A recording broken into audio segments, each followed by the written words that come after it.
Alright, live here tonight with Championship Online Racing Association Sunday Money Series. Here tonight we're at USA International Speedway. Right now we're hosting our B main. 4 drivers here in this race looking to get to the A main and make some money for themselves tonight in these little Legends cars around this 3/4 mile track.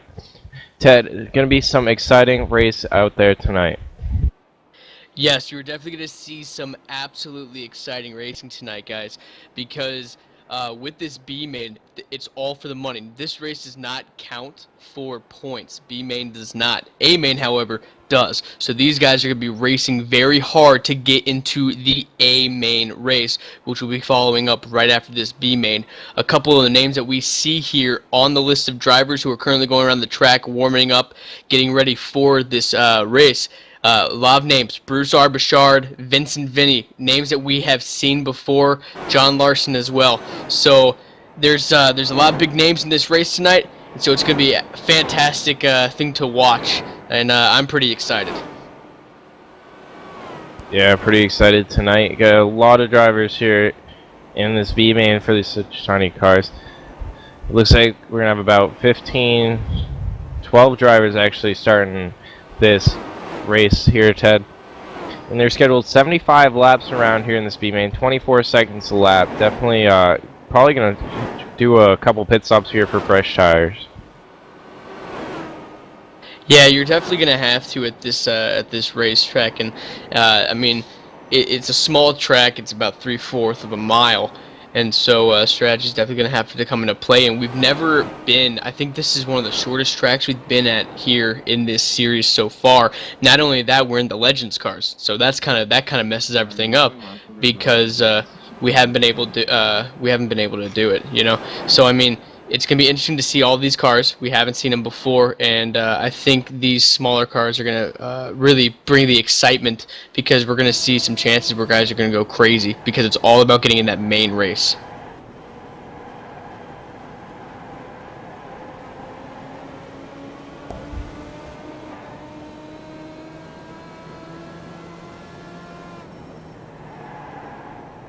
Alright guys, in last week's results, Bruce R. Bouchard going back to back at Charlotte last week, followed up by Malik Hoons.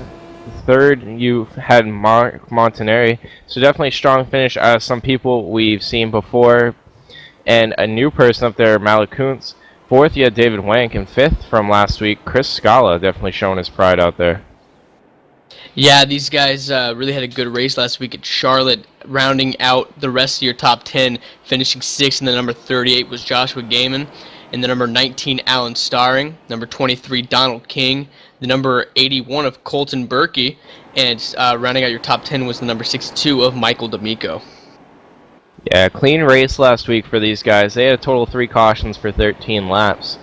But getting to the race tonight, these drivers getting ready to line up here in just a few seconds.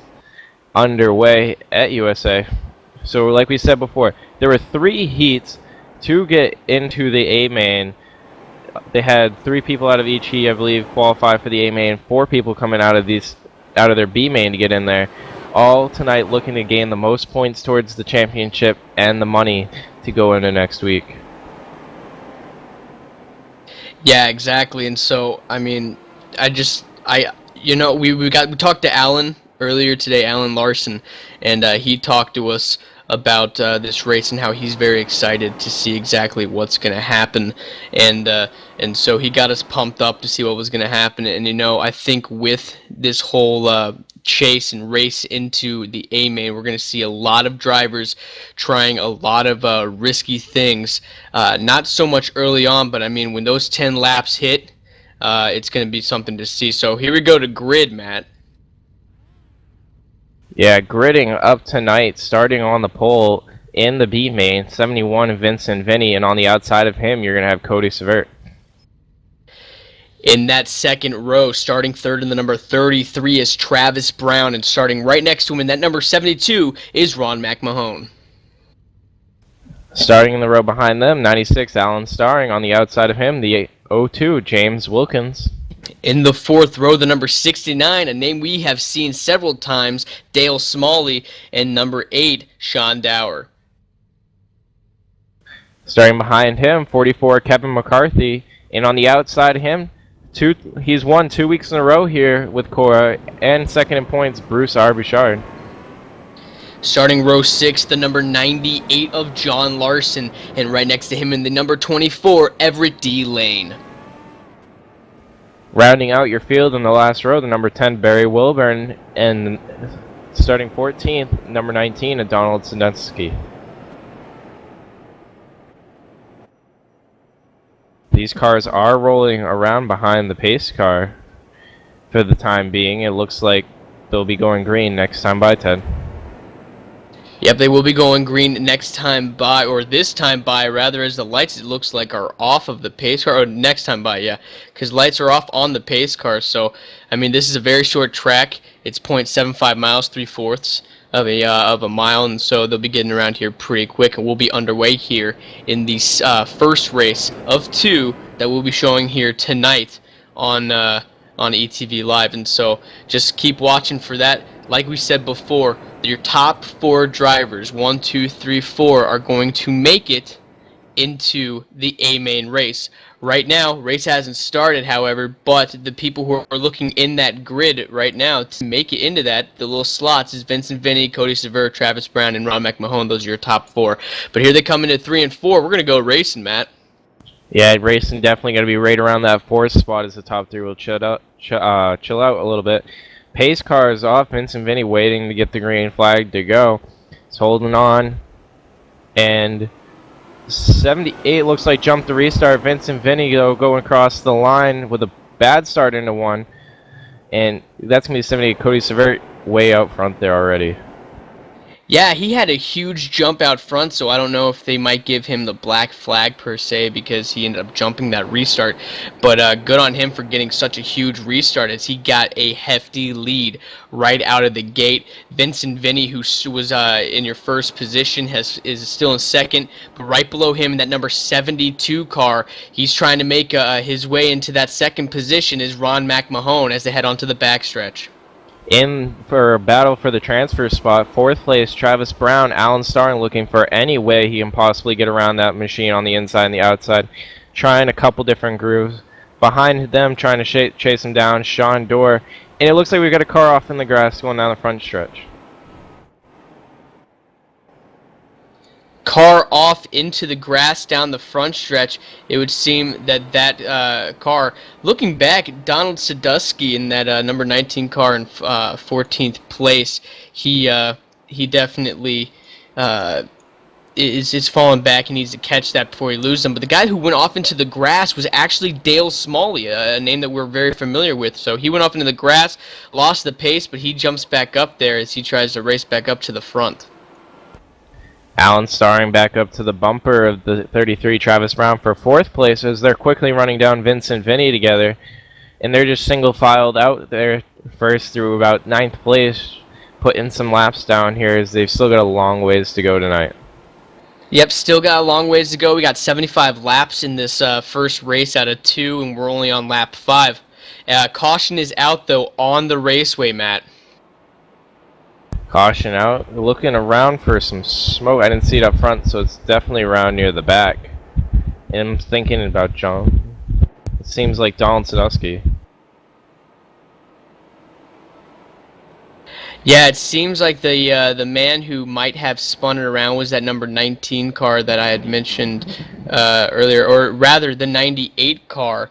Excuse me, I'm sorry, I ended up getting the car wrong, so I apologize for that. But the number 98 of John Larson spun it around on the front stretch, coming out of 4. It seems like he might have dug a little bit low as he caught the grass there, Matt. Yeah, definitely. I've seen this a little bit tonight. These cars getting loose, digging low off towards that grass area. It's definitely a threat to play with. It looks like we got Dale Smalley back there coming down pit road, probably putting some fresh tires after he went for his spin. And I believe we'll see John Larson probably come down too. Yeah, they'll come around. We'll see a couple cars jump down onto pit road to get looked at.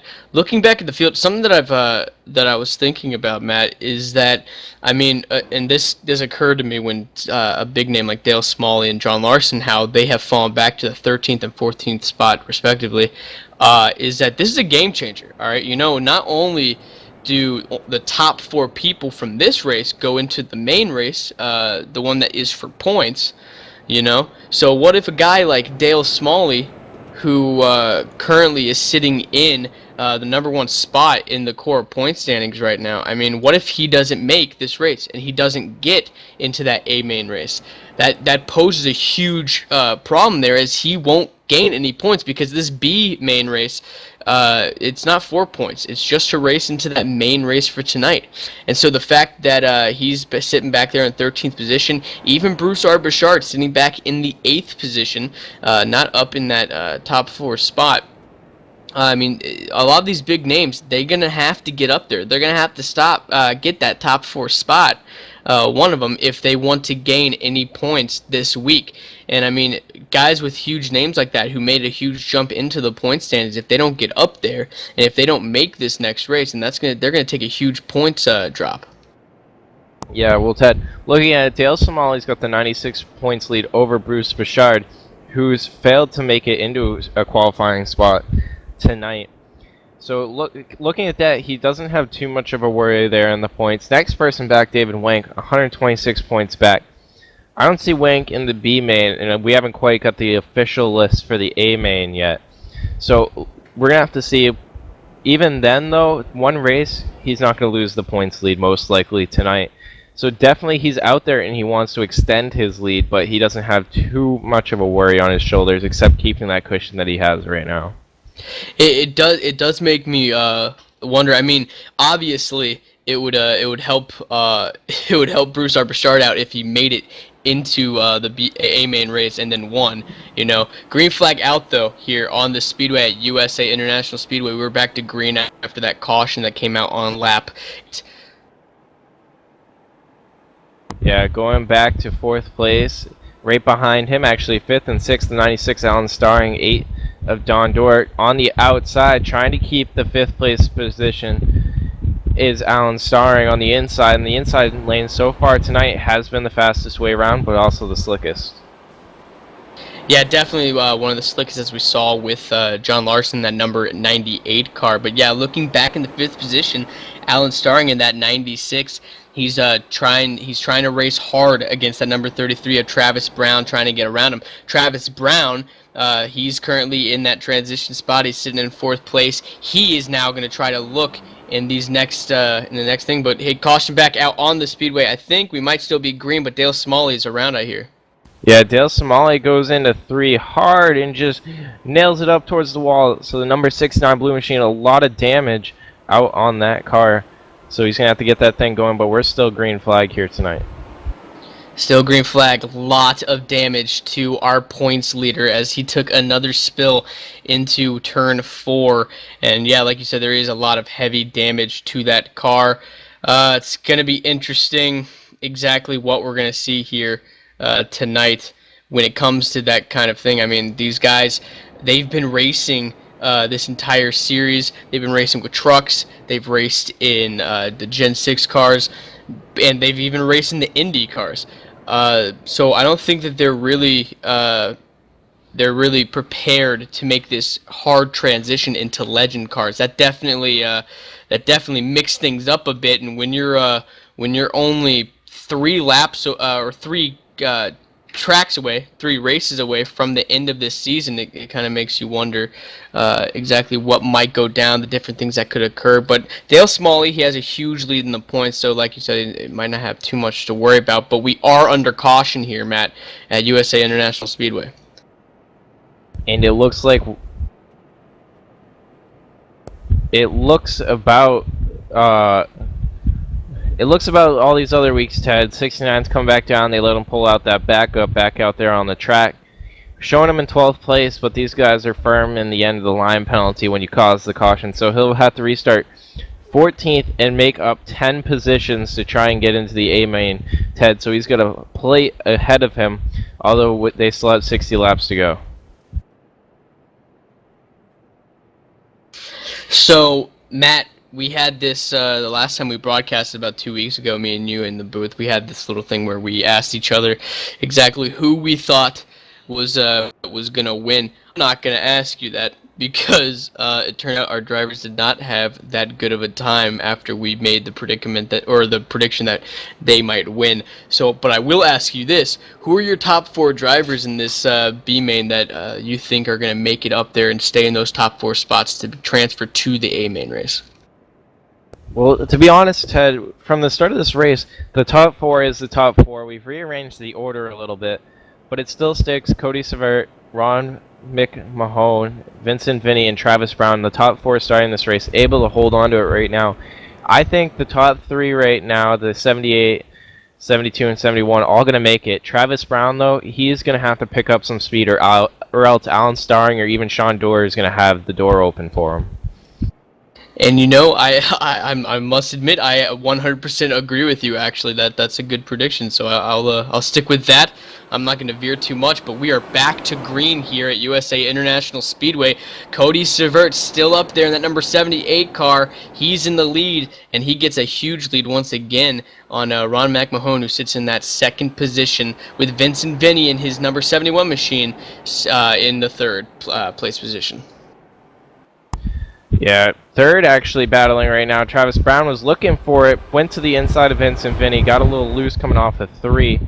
Moving his way up to 5th place, 44, Kevin McCarthy right behind him, but he pushes up hard in the middle of turn 2 and actually almost loses a couple positions there as Alan Starr went by him and almost brought the number 3 of Sean Dorr. And you know, Cody Severt, I don't know if he got too much of a lead right there on that restart, but that number 72 of Ron McMahon, who's now trying to look to the inside of Cody Severt, he is pushing hard on him, and he's having a really good opportunity. He's gaining really good ground on our leader right now, as well as Vincent Vinny. But there goes the number 33. You said he needed to pick up some speed, and it looks like he's found that speed because he looks to the inside of the number 71 of Vincent Vinny for third place. Yeah, I think Vincent Vinny's struggling right now at the beginning of this race, and he has been the whole race long. But still, that high line working for him. He's able to clear the 33 again. Kevin McCarthy, though, looking to make the move for 5th place, on Allen, as Allen's almost bumping the 33 out of his way, saying he needs to go, and he's around. That's the number 96, Alan Starr, and put around by the 44, Kevin McCarthy, going into 3. And I'm looking at this replay right now, and yeah, he clipped him, and he clipped him good. That number 11 car, it looks like, of Bruce R. Bouchard, or no, 44 rather. My apologies. 44 Kevin McCarthy gave the number 96 of Alan Starring a good little tap going into turn 4 and spun him right around onto the apron. He held onto it though, did not bring it back up onto the track and collect anybody else, and so that was always that's always a plus to a track that has such tight corners and straightaways. Yeah, I have to say I saw this coming for a few turns in a row, that this was just about to happen. I mean, eventually it had to come. Alan Starr checking up for Travis Brown and got himself put around, so a lot of work for such a fast car here tonight. And Matt, you're the number cruncher. You're the guy who's good at these sort of things. How many pit stops will these guys have to make when it comes to tires or gas? We didn't get really too much time to talk to these drivers for the beginning of this race, but usually we're probably looking about 30 laps on gas here, and tires, I think these guys are going to be able to do full runs on tires. It doesn't look like this is going to be too much of an aggressive wear track for them. Okay, but if they come down, say you got a guy in first place who doesn't grab any tires, and you got that guy who comes out of the pits in second place, he's got 4 fresh tires on there. When it comes to grip with this track, it has a 14-degree banking, so I mean there's a little bit of need for grip, and how slick it's been on that inside. How much will that extra grip from new tires help them out? From the beginning of the race, I'm looking at Cody Severt, our fastest guy out there. His fastest lap so far ran on lap 4. He ran a 24.441. Before this last caution came out, Ted, he was still running 24.5s. So I've got to say, the fall off so far, we're not seeing it as desperate as you would think. Even with such low banking, these cars just have such wide tires for the amount of body weight they have. It gives them so much extra grip. Gotcha. Well, that's good to see. As we look at our top 5 right now at USA International Speedway, we're on lap 23 of 75. Cody Severt in that number 78 sitting in that top position. The number 72 of Ron McMahon right behind him. Vincent Vinny in the 71. Travis Brown in the 33. And rounding out your top 5 is Kevin McCarthy in that number 44.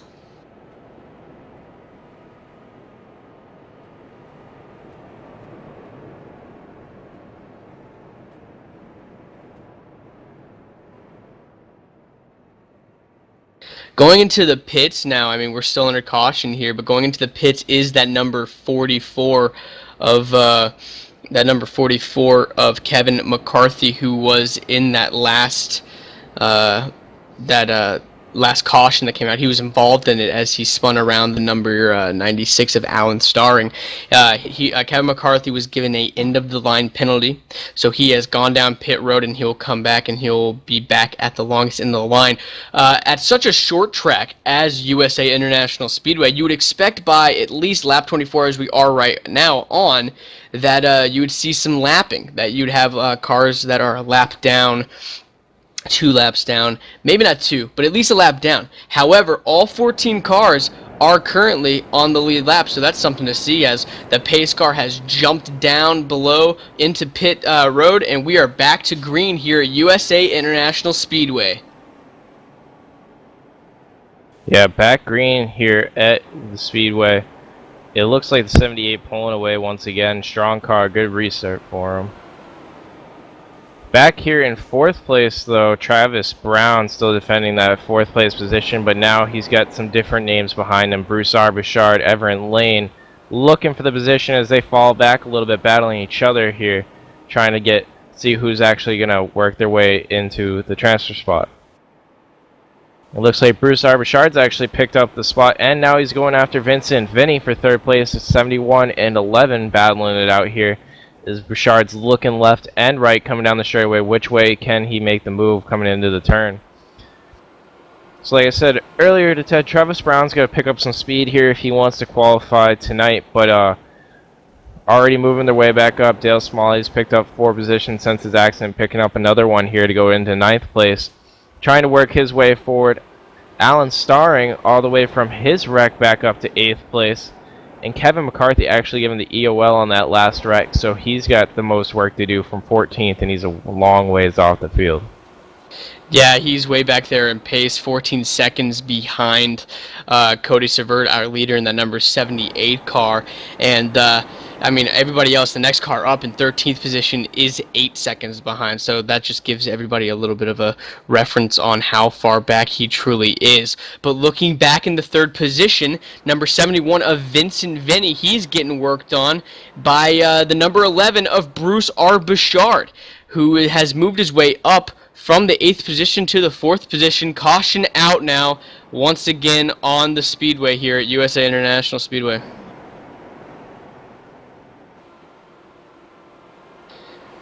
With that caution here out on the speedway, we will be going to commercial break, but stay with us here on ETV Live for the Cora Championship Online Racing Association's B Main Race. Stay with us.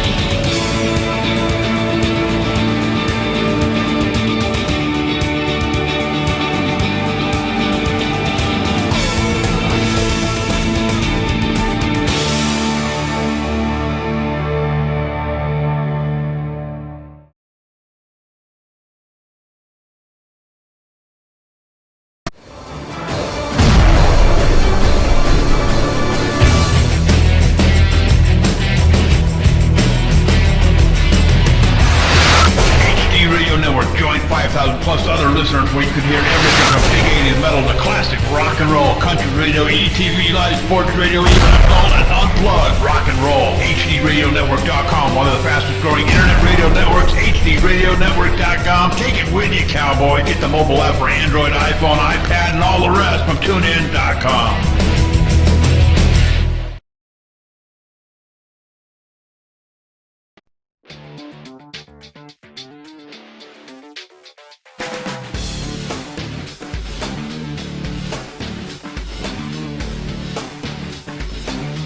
InsideSimRacing.tv, the fastest show on the internet. Sim racing news and reviews since 2007, with new shows every week.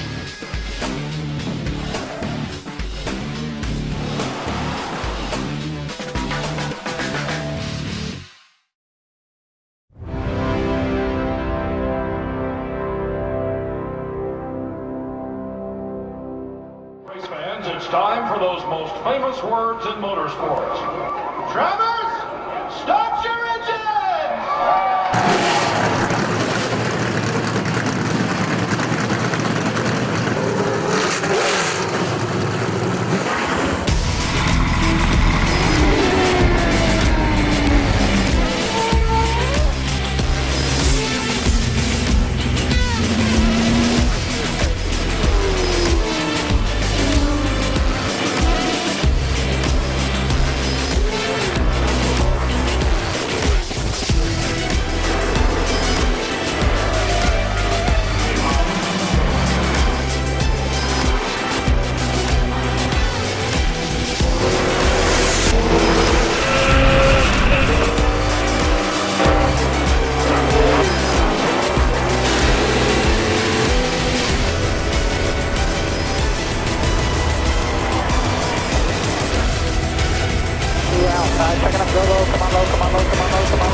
Michael Conti comes up at a corner number 4, and the checkered flag, he wins his first NASCAR iRacing.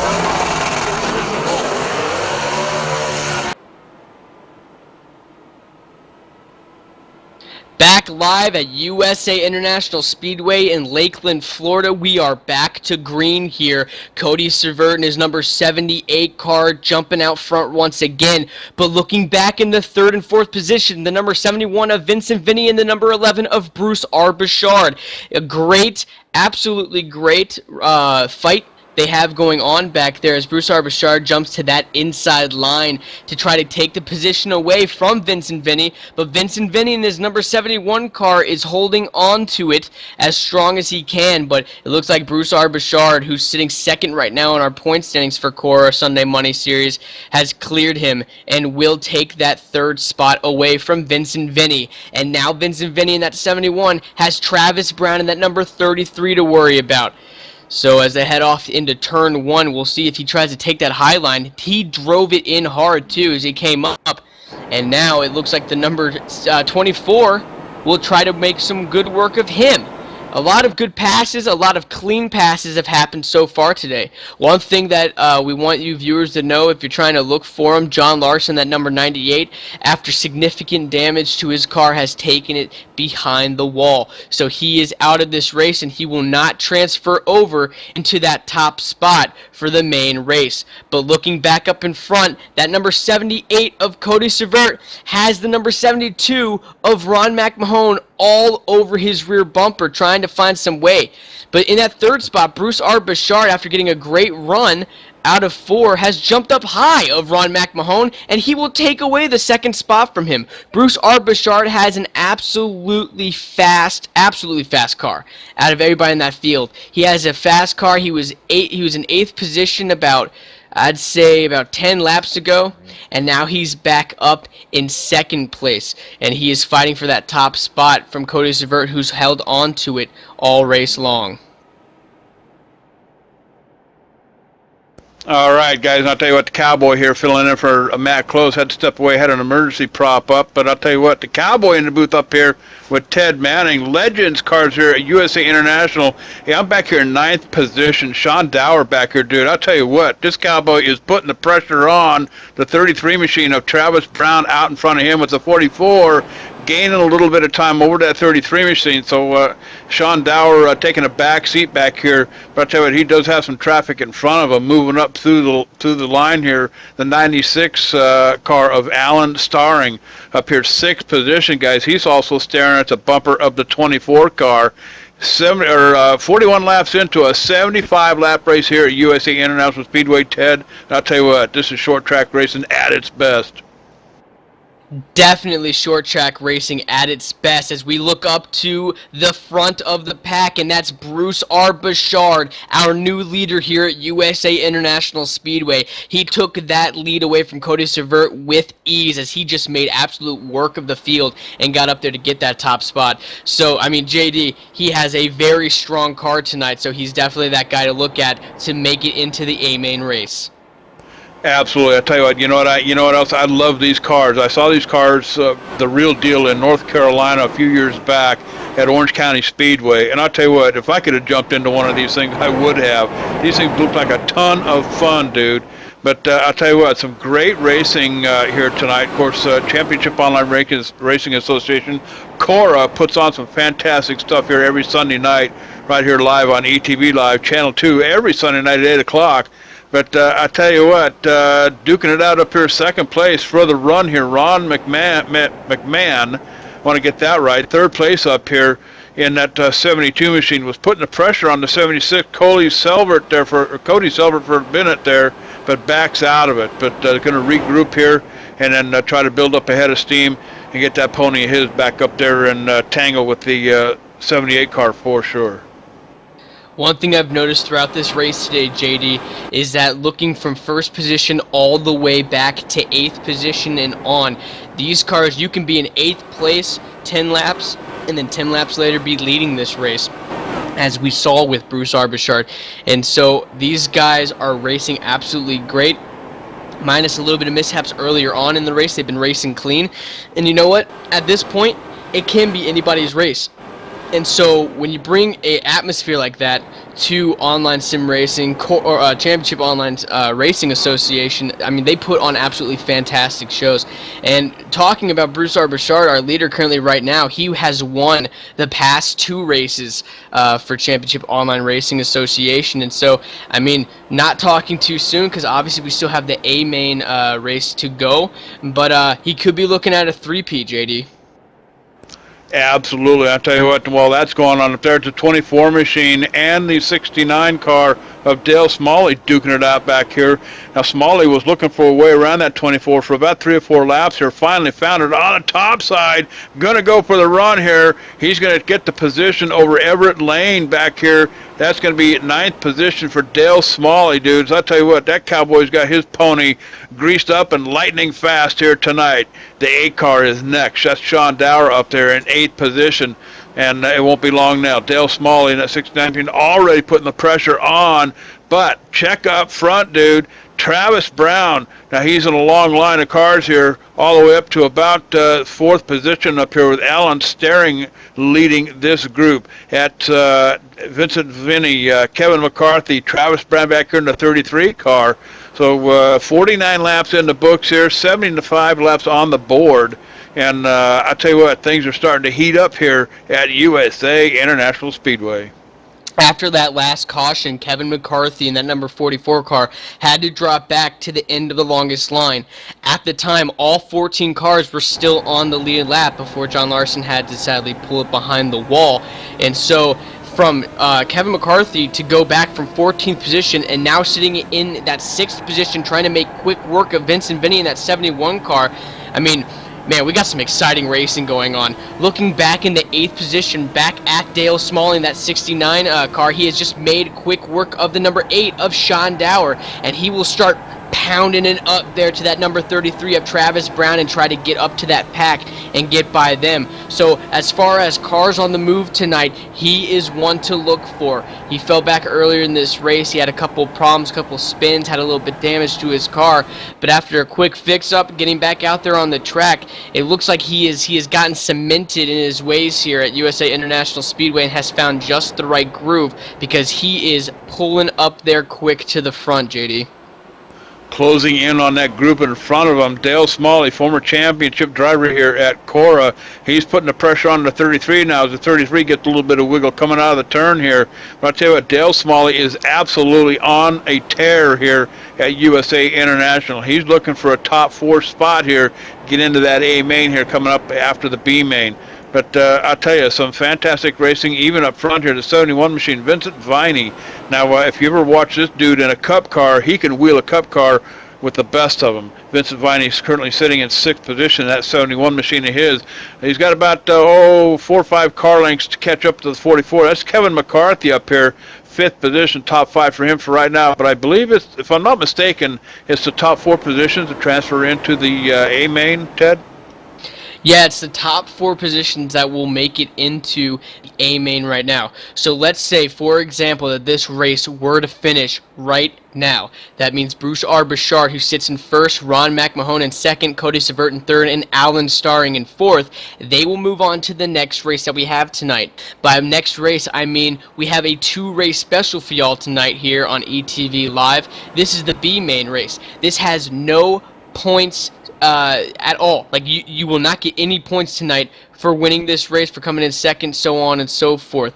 This is all a race for the A main to get those top 4 spots. So we're going to see some absolutely fantastic driving by these guys to try to get up there, because right now on lap 56 out of 75, it's crunch time, baby. They got to get up there to the front. They got to get in those top 4 spots if they want to make it into the A main race, because once you make it up in the A main race, JD, that's when the points come up. That's where the points will matter. And I'll tell you what, Dale Smalley picks up another one. He just earned himself another position here, 7th position, overtaking Travis Brown back here in that 33 machine. I'll tell you what, Dale Smalley desperately looking for a top 4 finish here in the B main so he can secure a spot in that A main race here coming up right after this one here. But I'll tell you what, that 69 car, he is on the move. He's got that pony reared up and ready to go here at the USA International Speedway, and making quick work of Vincent Viney, the 71 machine. Looks like the 71 might have backed out of it, giving Smalley the position up here. Not sure what that was all about, Cowboy, but I'll tell you what, up in front, Alan Staring, he's currently in 3rd position, trying to hang on to it, but here comes that 44 machine of Kevin McCarthy. That's the last one in line, Cowboy, and he needs to hang on to it to get into that A main. Yeah, right now it's one of those moments where you no longer like, okay, I got it, I got this top 4 spot, I don't have anything to worry about. And now sitting up there, he's desperately like, oh my gosh, I need to get up to the 3rd position, I need to get up to the 2nd position, anything to get out of 4th position, because coming down with 5 laps to go, if you're sitting in 4th place, you are going to be sweating bullets, and you're no longer going to be racing, driving by looking forward. You're going to be looking in that rearview mirror almost 24/7. But looking at the points right now, when you got Dale Smalley in that number 69 in 5th place right now, he's trying to find his way up in that top 4 spot, because Dale Smalley is your leader in points tonight. But who's in 2nd place? Who's moved up 2 positions after getting a 2nd win in a row? That's Bruce R. Bouchard, and he is 96 points behind this leader.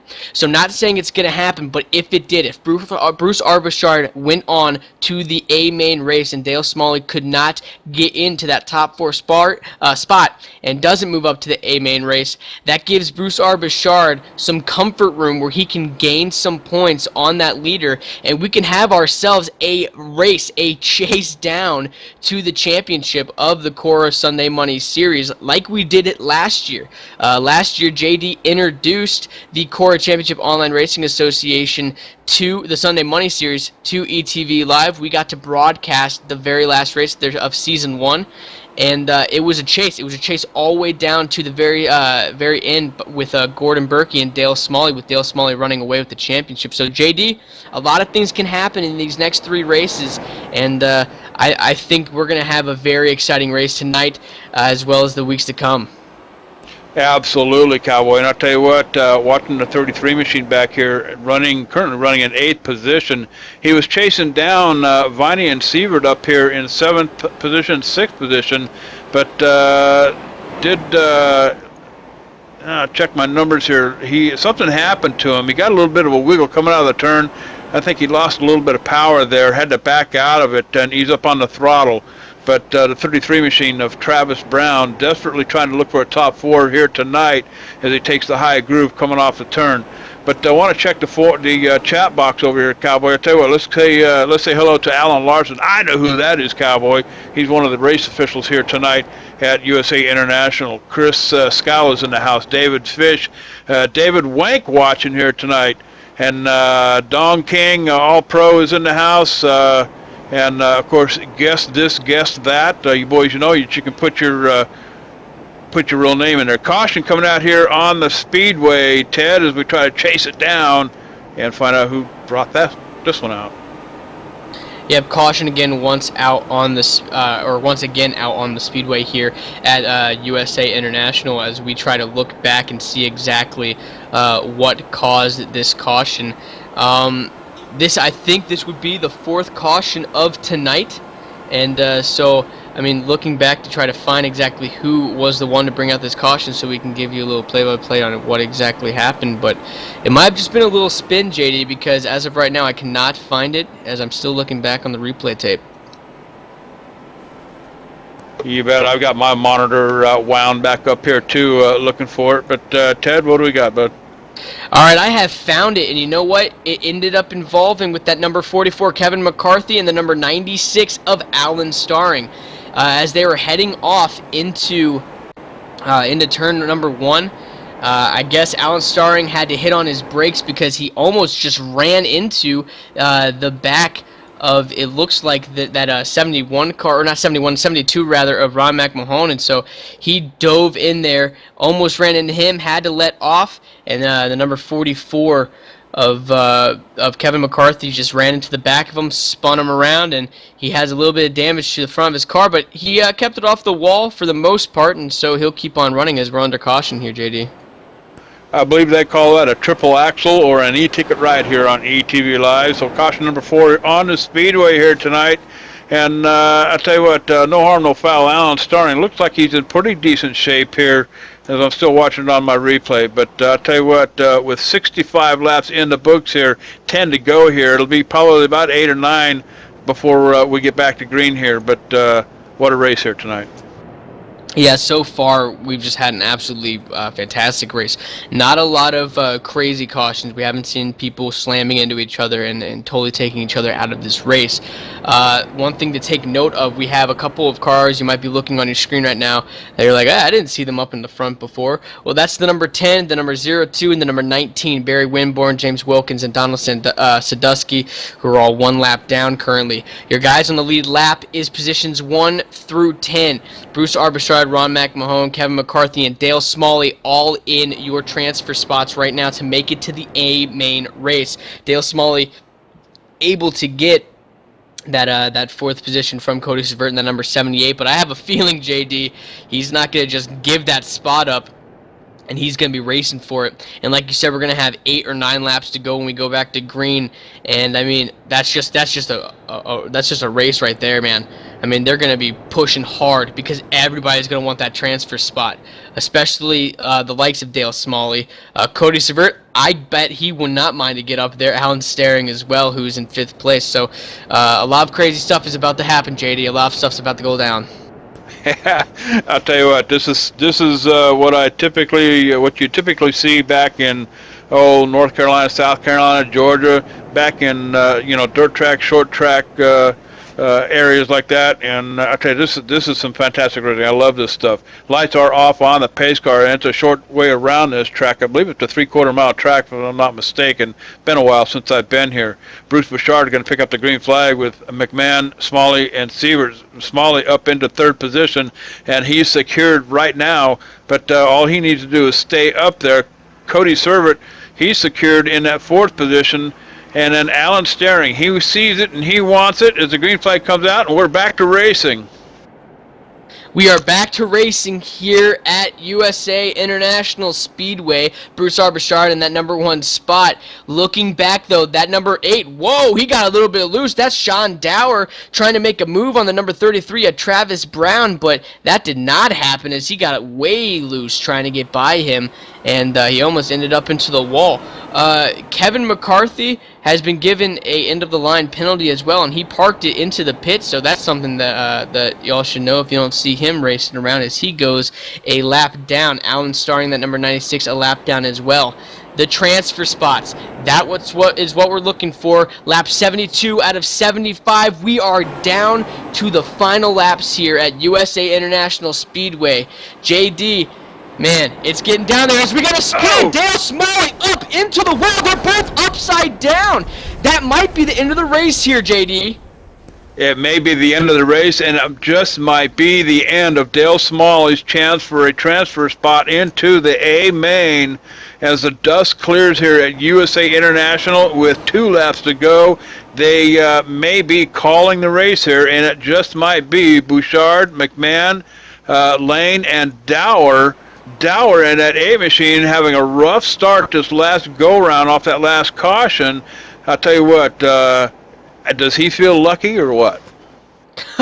He feels every essence of lucky right now. I mean, you don't have enough luck to be able to throw at him because Dale Smalley, our points leader, going into this week as they were heading off, racing each other very hard into turn number 1, and just that number 78 of Cody Servert ended up clipping his the left corner panel. They both spun up into the wall and both took a tumble, both flipping down that turn there, and that's some Heartbreak Kid kind of stuff, JD.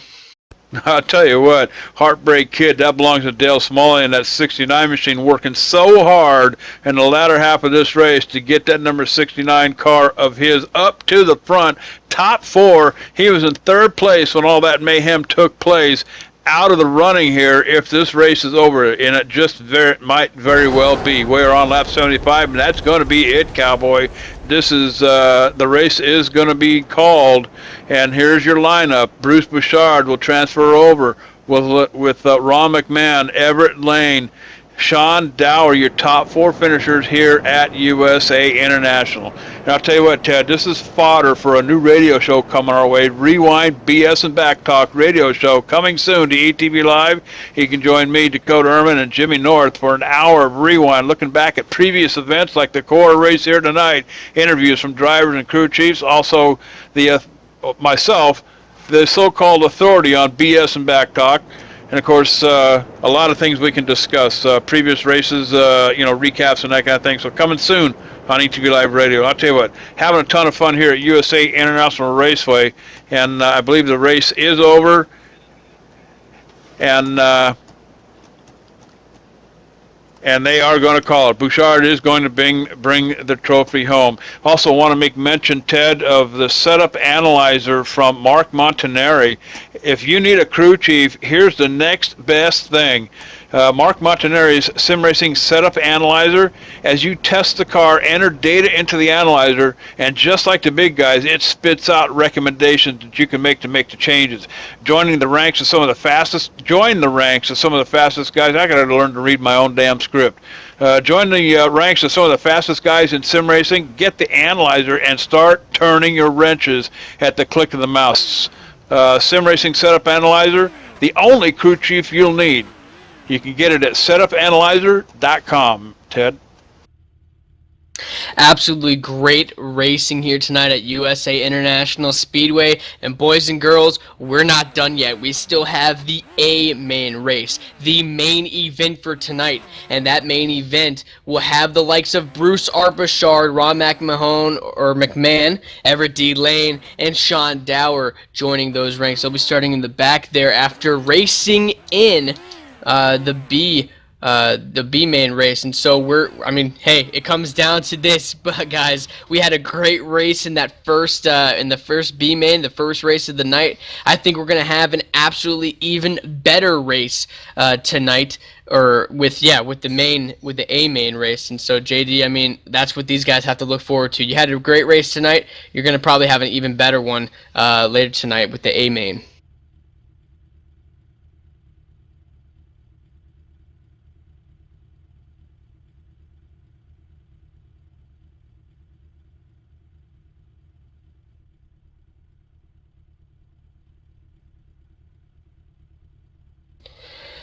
Here at USA International Speedway, the checker has dropped after caution came out on the raceway with the incident between Dale Smalley and that number 78 of Cody Servert.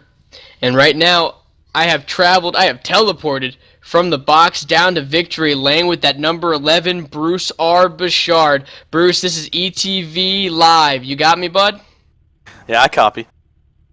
Man, what an absolutely fantastic race that you were able to give the guys tonight, and it's not even over yet. Oh, I know. I'm sweating right now. I can't wait for this next one. You sat back in the far back positions. I mean, you started all the way back in the back almost in 10th place out of 14 drivers tonight. And look at you, you got all the way up there to the front. I mean, you just made quick work of this field. How confident were you going into this race? I know that we've been at with trucks, Indy cars, and we've been at the big speedways, but how did you feel confident-wise coming in with the legend cars here at USA International Speedway? I mean, I wasn't really confident coming in here. I focused on staying out of wrecks, and starting in 10th wasn't too bad to kind of see what was going on in front of me, try and avoid whatever I could. And yeah, once we got some green flag, I just tried picking them off the best I could, staying as clean as possible, and had a good run there. A good run you did have, as that B main race is over. Bruce R. Bouchard is your winner, and he will be transferring over to the main event tonight. And Bruce, I mean, Dale Smalley, he was a major competition as he sits in first place in points. You sit in second place. You're 96 points out of the lead here with the point standings. With him gone, hey, you got a pretty good chance to gain some points in this next race. Unfortunately, I'm going to have to miss this next race due to some personal stuff I have to take care of. But I was hoping to do the best I can these races and come back for trucks and pray it's not too bad. All right, well, we'll see you next week, man. I'm sorry to hear that you're going to have to miss this main event. But Bruce, before we let you go, who does it for you? You got any sponsors you'd like to thank? I just want to thank my team, Storm Motorsports, all the guys over there, and obviously I haven't said it before, but I need to thank Cora more often. They put on some good shows here. They put on some good shows. That is one thing that you got right. Congratulations, Bruce, with the win, and we'll see you next week, bud. Thank you. JD, I think you're down there with Everett D. Lane, who finished third, right, man? All right, I'll tell you what, you talk about luck. You can't buy enough luck for this cowboy. Everett, I'll tell you, it looked like Dale Smalley had it in the bag until that last caution came out, and what an upset. Of course, that means that you cruised right up into the one of the transfer spots up here, third place in that number 24 machine. What does it feel like, bud, going to the A-main? It feels awesome. This is so much fun. I'm really enjoying myself. I haven't been doing this for about a month now, but Cora puts on a great show. This is so fun, and sorry to see that Dale got spun out there, but his misfortune is my luck, so I'm happy to be in the main. I'll tell you what a race here at USA International. You know, these little Legends cars, this is the deal, cowboy. This is the stuff I like to watch when I go to North Carolina to Orange County Speedway. What's your experience in these cars, or is this the first time behind the wheel on a Legends car? Well, I've been practicing all week with this Legends. I want to thank a lot of guys who helped me out with a setup. I want to thank my sponsors, my wife, who helps me out with a lot of my stuff on iRacing, and Cora. I want to thank my spotter. He really helped me out through a lot of that stuff. This has been really fun. All week of practicing, and it finally paid off. All right, cowboy, and good enough. And we just got who makes it happen for you here at Cora. Congratulations on a third place finish here tonight, and good luck in the A-main. Thank you very much. All right, Ted, and our second place driver, Ron McMahon, in the house here, driver of that number 72 machine. What a fight he put up here tonight. Go ahead with him. Hey, Ron, this is Ted up in the ETV Live booth. You got me, bud? Yeah, I got you. Fantastic. Well, it came down there to the nitty-gritty to the very end, and what a great show y'all put on for us in that B main race. Are you ready to go to the A main? Oh, I'm excited. Bring it on.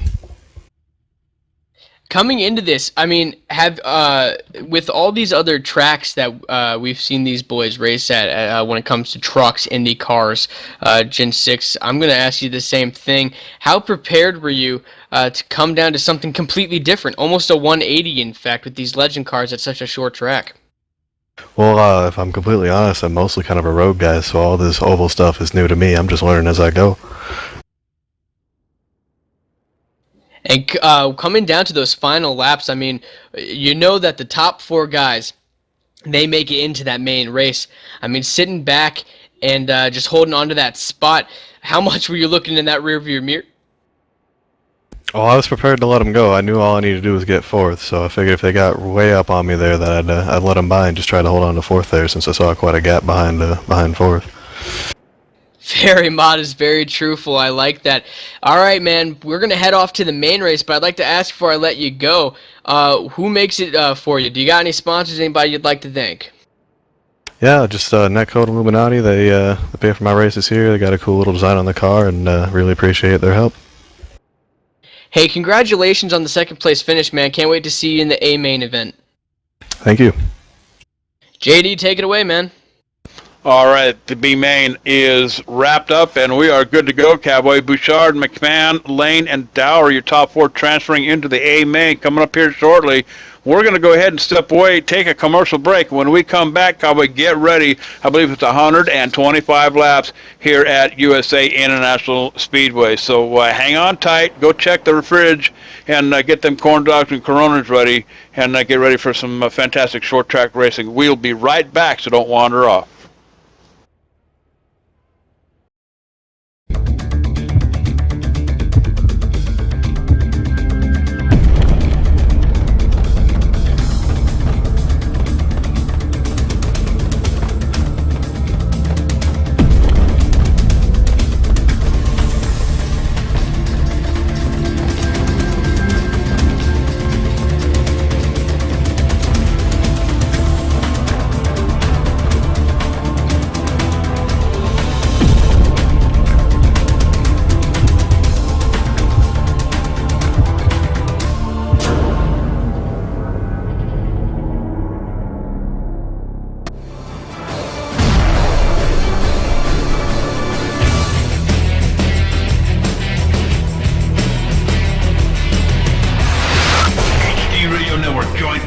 Plus other listeners where you could hear everything from big 80s metal to classic rock and roll, country radio, ETV live sports radio, even adult and unplugged rock and roll. HDRadioNetwork.com, one of the fastest growing internet radio networks, HDRadioNetwork.com. Take it with you, cowboy. Get the mobile app for Android, iPhone, iPad, and all the rest from TuneIn.com.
you guys. I'm going to buy us the most expensive meal we've ever had. Yeah, I'd like 6,000 chicken fajitas, please. I beg your pardon? 6,000 chicken fajitas. And a sausage McBiscuit, please.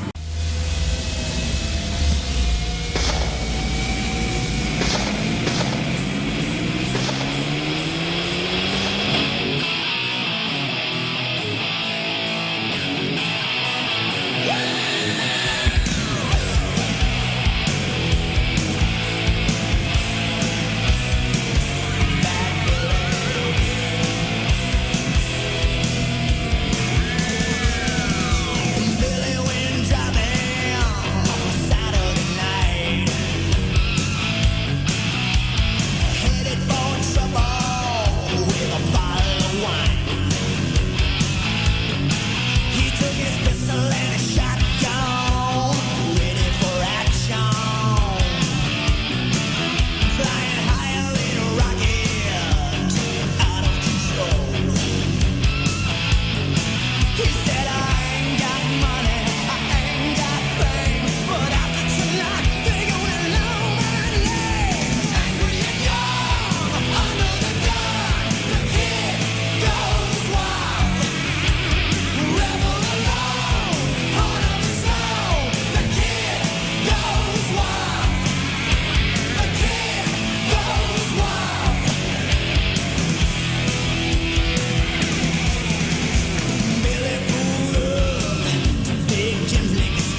Welcome everybody to USA International Speedway here in Lakeland, Florida for the A-Main, the main event in the Championship Online Racing Association Sunday Money doubleheader tonight. And it's going to be here at USA International Speedway with the Legend cars. A bunch of guys have jumped in already. They are warming up around the track. And, man, what a fantastic finish we just had in that B main event. Coming down to the final laps with 3 laps to go, Dale Smalley and Cody Severt ended up getting together going into turn 1, spinning out, even jumping up onto their roof. And that ended up bringing the caution and finishing the race. That race saw Bruce R. Bouchard, Ron McMahon, Everett D. Lane, and Sean Dower in the transfer spots heading over to tonight. However, one thing that we do need to make everybody aware at home is that Bruce R. Bouchard, due to conflicting things, will not be able to make the race tonight, even though he had won the race earlier today in the B main event. Yeah, out here tonight in the A main, guys, scheduled 120 laps. Still USA International Speedway in these Legends cars. Ted, I can't believe these guys here tonight saying they can almost go the whole way on gas. Some say it's a gamble. Tires not being affected at all, really. We saw that in the last race. You only drop a few tenths off from where you started to run, maybe towards the end, get a little bit looser. But definitely, it's going to be a tough race here for all these drivers. Yeah, and it's no longer going to be one of those things where you have to race into, something. So, I mean, when it comes down to it, now you don't have to race into anything. Now it's about points. The B main event was not about points at all. This race, the main event, is about points. And talking about points to begin with, let's actually go down and look at what's happening right now within the Championship Online Racing Association's Sunday Money Series points. Dale Smalley, the guy who ended up getting turned around and taken out of this race and will not be in this A main event, he is currently our leader in the points with 657 points. 96 points behind him, jumping up 2 spots from the week prior, and that's probably because he ended up having a doubleheader win, is Bruce R. Bouchard. That's 96 points behind the leader. Jumping up 3 spots is David Wink. In 4th place is Vincent Vinny, who dropped down 1 spot. And staying exactly where he was before, rounding out your top 5 in points, is James Brown. Next up in points 6, you have Dallas Markle, which still seems like he's not showing. Oh, he's actually here this week. Number 48, Dallas Markle, lost 4 positions. He's missed a couple weeks this season so far. 7th place, Gordon Berkey, running every race, 195 points back. 8th place, up 3 spots, Alan Starring did a good performance earlier on in the race in the B main. He's 236 points back. 9th place, Mark Arthur, and rounding out your top 10, up 12 spots from the prior week, as many of these drivers are starting to miss a couple races here and there. He is back 308 points, 10th to 1st place, Ted. So what a gap there. That's at least 3 races somebody would have to miss to lose that many points. Yeah, I don't know exactly what happened, but man, he jumped up 12 spots, which was absolutely amazing to see. That was pretty cool. And so, talking about Mark Montanari, something that we should make light. We gave it a little plug during the B main event, but something that they want us to get out there, because I personally think it's very cool for those who don't have something to help them with, like a crew chief or something like that. I mean, if you need one, here's the next best thing. Mark Martinari's Sim Racing Setup Analyzer. You can test the car, enter data into the analyzer after you tested it, and just like the big guys, it spits out recommendations. You can join the ranks of some of the fastest guys in sim racings by getting the equalizer and start turning your wrenches at the click of a mouse. Sim Racing Setup Analyzer, the only crew chief you'll ever need. You can find them at www.setupanalyzer.com. After that quick plug, we are going to now take it trackside for the National Anthem and for a quick presentation brought to you by the Championship Online Racing Association's Sunday Money Series. We'll be back live with the grid after that.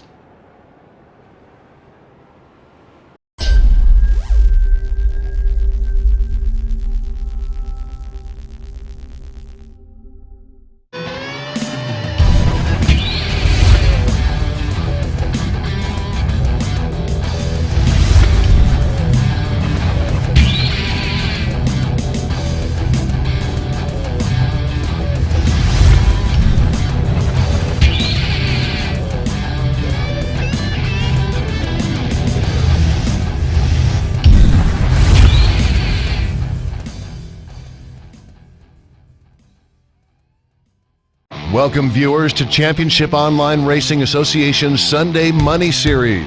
Drivers must qualify in one of 3 qualifiers that run Monday, Wednesday, and Friday, finishing in the top 10 to make it into the Sunday Money Race. Each Sunday Money Race will feature 9 payout positions, meaning close to 1/3 of the drivers racing on Sunday will be going to the bank on Monday.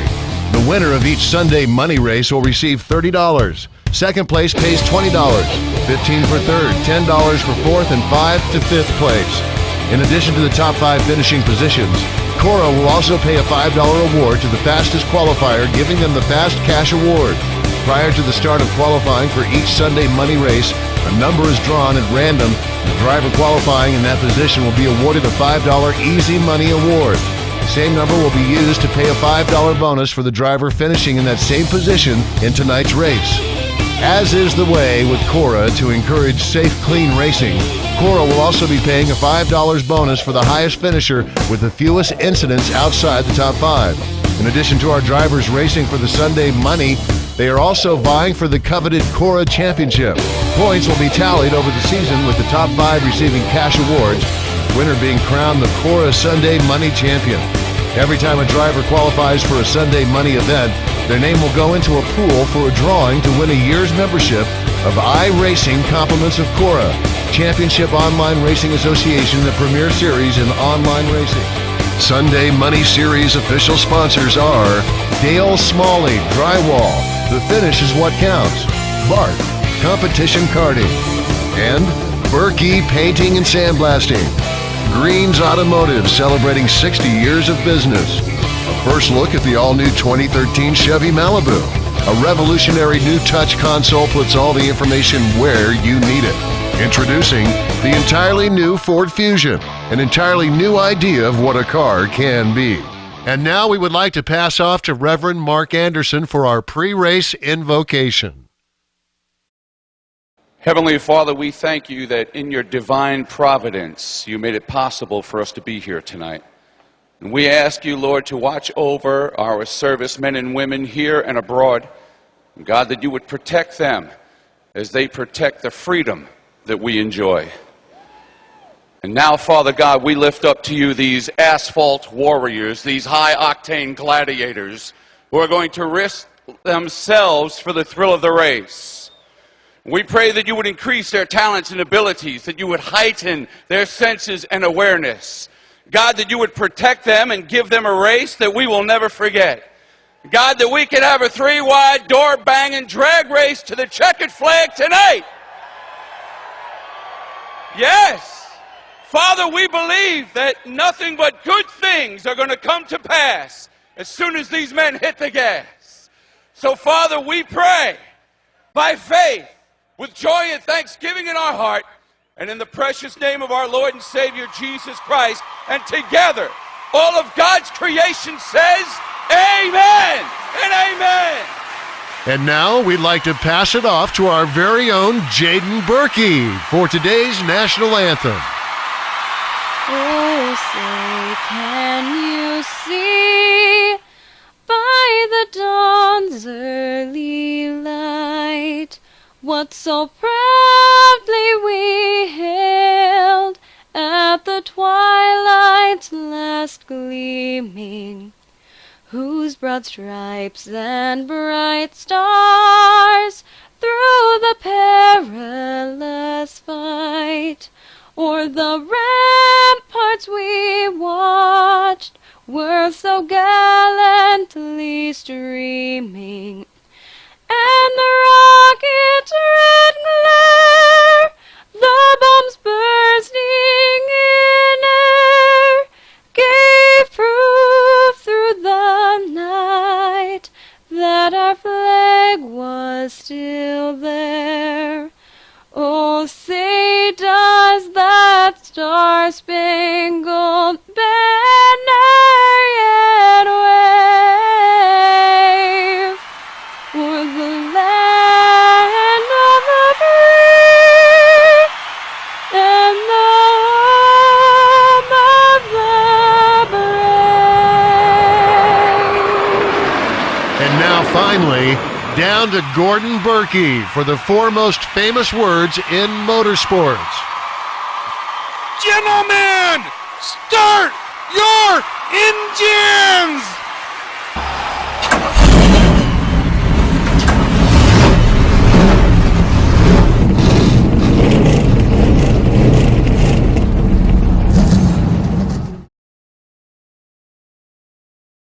And we are live once again here at USA International Speedway in Lakeland, Florida, as the boys have taken their cars out and are starting to grid on the speedway after a rousing national anthem sung by Gordon Berkey's daughter, Jaden Berkey, as well as we have Colton Berkey, his son, here in the race tonight.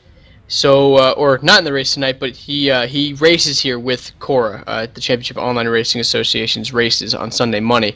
So, a nice little tight-knit family there in the racing world, which is always nice to see. We have 120 laps tonight here at USA International Speedway, and if the B main race is anything to show for that, then I think we have a heck of a race ahead of us, Matt.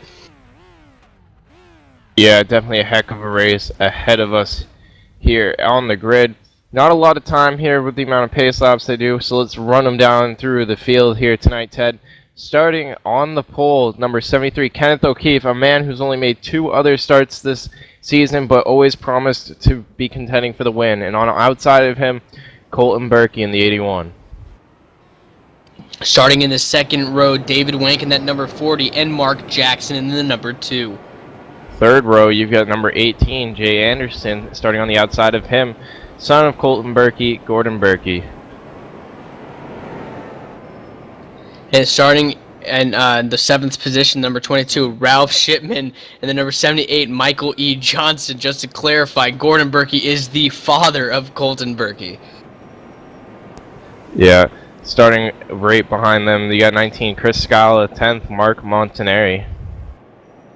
Starting the 11th position, the number 10 of James Brown, and the number 48 of Dallas Miracle.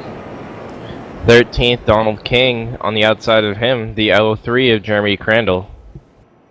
Starting 15th, number 54, Daryl Cronkright, and the number 38, Joshua Gaiman. 17th, the 00, Daniel Miller, and on the outside of him, 62, Michael D'Amico. And look who has made it to this race after all. Starting 19th, the number 11, Bruce R. Bouchard, and finishing second in the B main race, the number 72 of Ron McMahon. Starting 21st, 24, Everin Lane, and a man who battled his doors off all race long using his bumpers, number 20, Sean Dorr, made his way into this A main as the pace car pulls off and Kenneth O'Keefe gets ready for the green flag. Green flag up in the air, waving in front of the cars as they will take the green here at USA International Speedway. Kenneth O'Keefe in that number 73 car takes it down into the first turn, getting a huge lead, but it looks like the number 40 of David Wayne got a little loose there as he starts falling back into the pack there on the backstretch, Matt. 18, and Jay Anderson looks to take it 3 wide as he's down onto the apron going into 2. Gets a little loose on the apron coming out of 4 once again, still under the 40 of David Wink. As they're coming down the front stretch, he'll lose a couple spots due to the speed. But losing a couple spots is better than taking out half the field as he got a little bit loose, making it 3 wide down there going in that turn. But he ended up holding on to it. Whoa, the number 14, I think, back there getting way loose, slamming into the wall even, Matt. Yeah, green flag still out. He actually holds up Bruce R. Bouchard going in the corner, but heavy damage to the right side of number 14. Mark Montanari just getting loose up there on the high side. He'll now spin around into the center of the track. Still green flag out. No cars coming up to him. Yep, Mark Montanari taking his car for another spin on that front stretch. He'll toss it around, get it back straight, and he is going once again.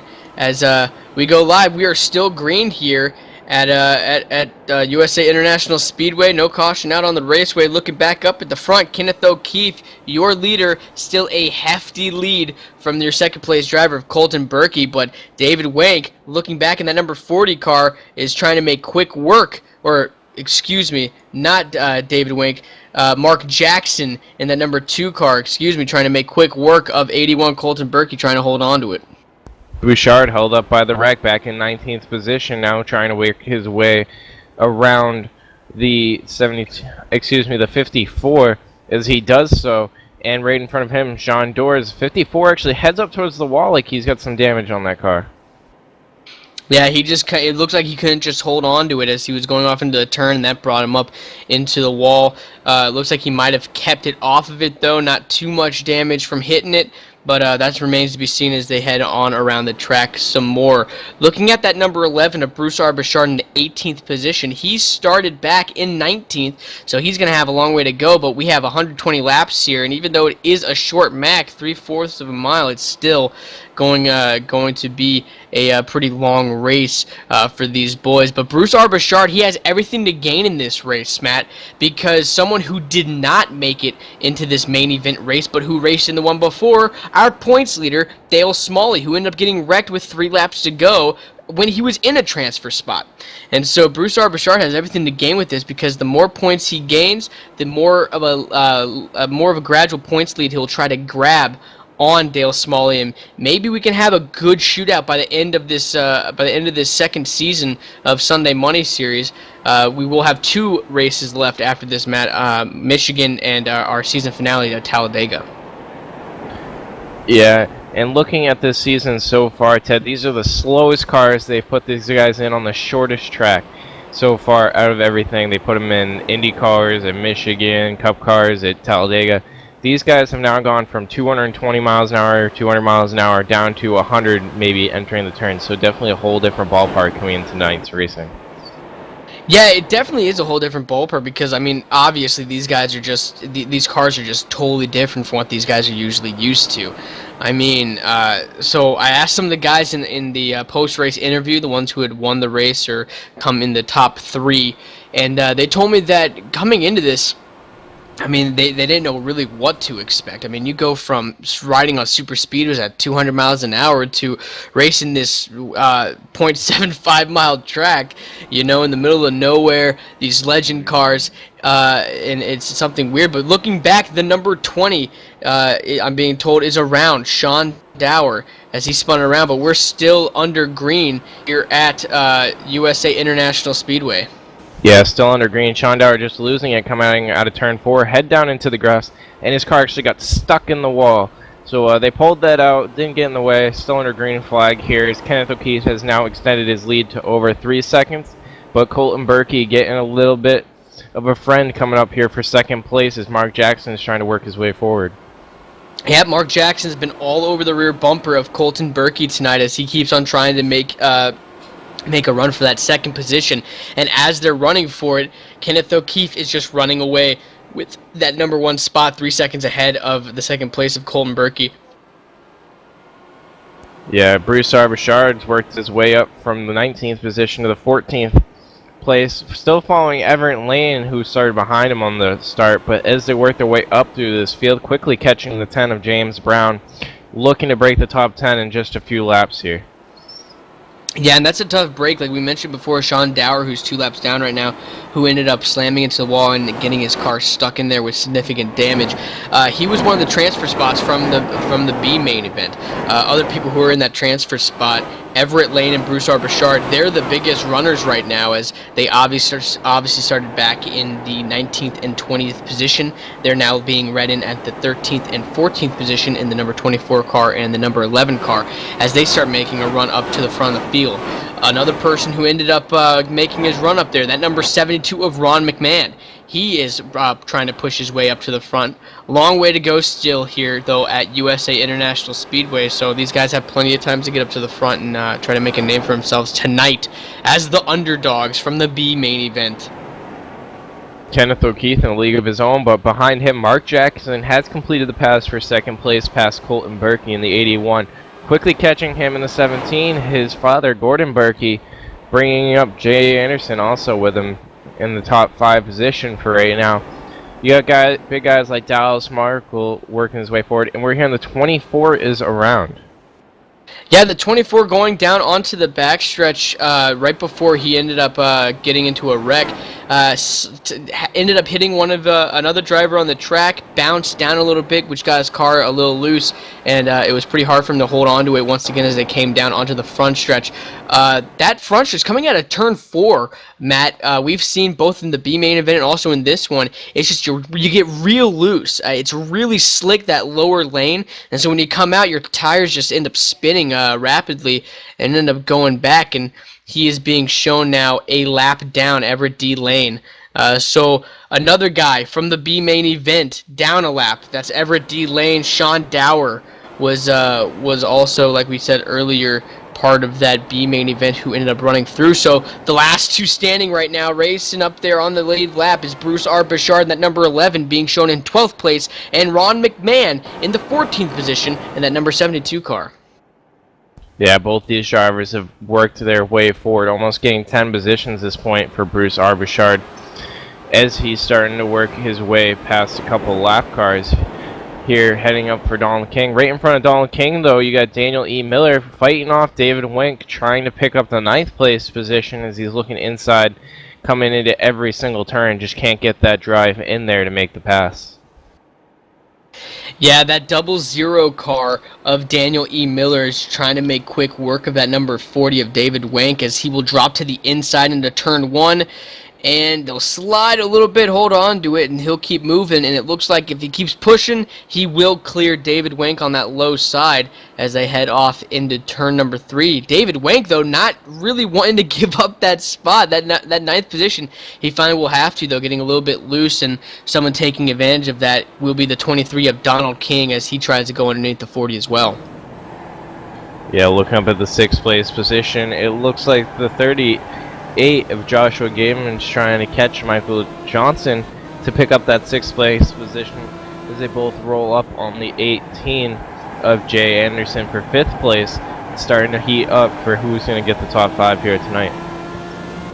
Yep, and in this A main event, like we said, it's all about points now. You no longer have to race into anything, so it's a big deal for these guys to try to get up there and try to be able to make it to that top spot.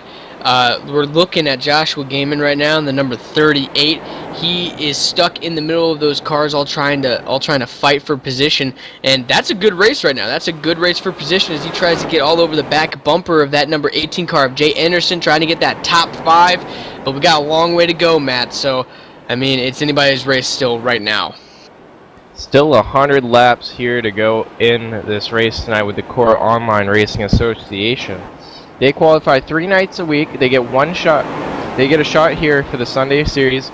Usually they're doing super speedways, but tonight we're at the short tracks. All drivers pay a $5 entry fee, guys. That's all it takes. And a percentage of fees. As we yellow out on the track, 38 is around. Yep, yellow out on the track. The number 38 of Joshua Gaiman gets turned around heading into turn 1. Looking back to see exactly what might have happened as they're heading off into turn 1. Just looks like he dug in way too hard, trying to race for positions. He really wanted it. I don't know if that number 18 crept up on him also, tapping on his brakes, and he ended up locking him. But those back wheels locked up, and he just turned around. One guy, a lucky person to get around that was that number 48 of Dallas Miracle, almost getting tapped and turned. But just so far, the number 38 of Joshua Gaiman, he's the only one who really saw anything bad happen to him. As caution's out on the speedway at USA International Speedway. First caution of the main event. Yeah, looking at the field right now, Kenneth O'Keefe from the first spot position has come down pit road. He's going to pick up some tires and gas, head towards the end of this race. That'll make Mark Jackson your leader coming to the restart. And right behind him, Colton Burke, you look in that second spot. He sits comfortably in the second position. Kenneth O'Keefe, was being red in the third position. That number 73, Gordon Burke as well. It makes me wonder. We were talking about it before. You know how I mean, you got Jaden, Gordon Burke's daughter, singing the national anthem. Colton Burke, his son, racing in the Cora Sunday Money series. We didn't see him at the beginning of the season, but he randomly popped up, and you know what? He's had a couple top 5 finishes. He's done well for himself, and even tonight, he's proven himself a force that will be seen in seasons to come, hopefully, by making it to the main event. He didn't even have to race in to the main event with the B event, and Matt, that's something that should be shown, because when you have a guy, a rookie in this series, Colton Berkey, making it in to the main event, but then you have the likes of Bruce Arbachard and Dale Smalley trying to race into the main event earlier in the day. I mean, that's just gotta show how special of a driver you are, and I guess it runs in the family, because Gordon Berkey was actually racing for the championship last season at the season ender in Talladega, and Dale Smalley ended up running away with the championship that season, but Gordon Berkey was close behind. And now looking at your top 5, you got Mark Jackson, Colton Berkey, and Gordon Berkey, your father-son duo in that 2nd and 3rd spot. Jay Anderson in 4th, and Michael E. Johnson in 5th. Yeah, and you mentioned Gordon Berkey working for that championship last season. Without Dale Smalley even making this race, Ted, Gordon Berkey's only 195 points behind. A win, I believe, in this series is worth a little over 100 points through the night, and depending on your qualifiers throughout the week with how many points you get. So this is also going to put Gordon Berkey within one race once again of your points leader, no matter pretty much where he finishes tonight. Not only that, but you got the likes of Bruce Arbachard. If he can make it a 3-peat tonight, if he can get up to that top spot and win this race, winning 3 races in a row, oh my gosh, that would just do wonders for him. He jumped up 2 spots after winning a 2nd race in a row, got in that 2nd position, 96 points behind Dale Smalley. So Dale Smalley's probably sitting at home watching this, just pulling his hair out, knowing that he had such a huge lead, and now it's going to come down to some very close racing. But you know who's not complaining, Matt? I'm not complaining, and neither are the viewers at home who watch these races from week to week, because that just means that it's going to be an intense, awesome finale that we're going to see at Talladega Superspeedway coming up in the next couple of weeks. But it's a delayed yellow, another yellow. We were going to go green, but now yellow is back out on the tracks as everybody slows up, and the pace car will come right back out onto the speedway, Matt. Yeah, caution right back out the speedway. Not quite sure what it was for. I believe it was a late EOL penalty for Joshua Gaiman who caused that yellow, and he'll have to head all the way to the back and start his race over, even behind the lap cars tonight, guys. So definitely a lot of work on his plate, not to mention he's still a lap down. Yeah, he's still a lap down, so it's gonna be pretty hard to come back from that. I mean, if you got a couple cautions come out, you might be able to make yourself back up there, get back on the lead lap. But once again, pace car down onto the pit road. Green flag this time will fly. It's up in the air. Mark Jackson takes him down into turn 1. But Colton Berkey holding on to it. He will try to fight for that number 1 spot as he sits in 2nd place with Jay Anderson in that in the number 18 car, looking right behind him. Yeah, as I'm watching through the back, 73 Kenneth O'Keefe carving his way up and through the field, sticking right behind another quick car, Bruce Arbachard, as they're working their way past the number 19, Chris Scala. One thing I've noticed is that the lap cars did not go to the end of the tail end of the lead lap, so these guys are a little bit scratched out. You know, they're a little bit spread out from one another.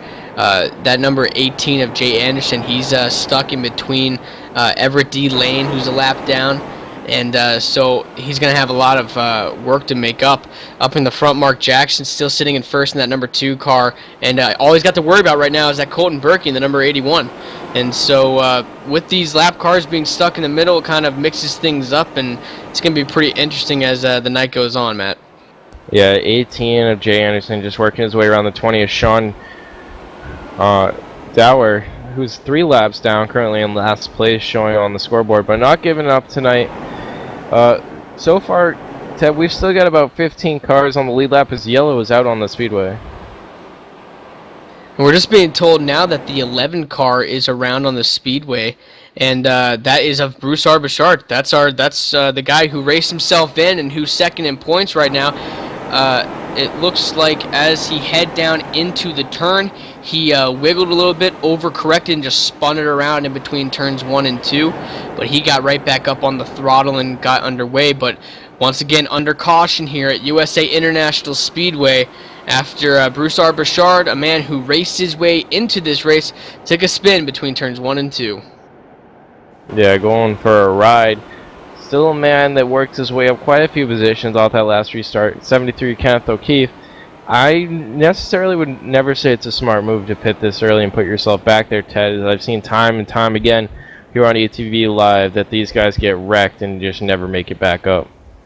Yeah, and we're about 20 minutes into this race already, and we're already 36 laps in. And so, I mean, these 120 laps are going to go by pretty fast, in my opinion. But, I mean, don't go away from your computer, because we'll be right back here on ETV Live with the Championship Online Racing Associations. We'll be back after these commercial breaks.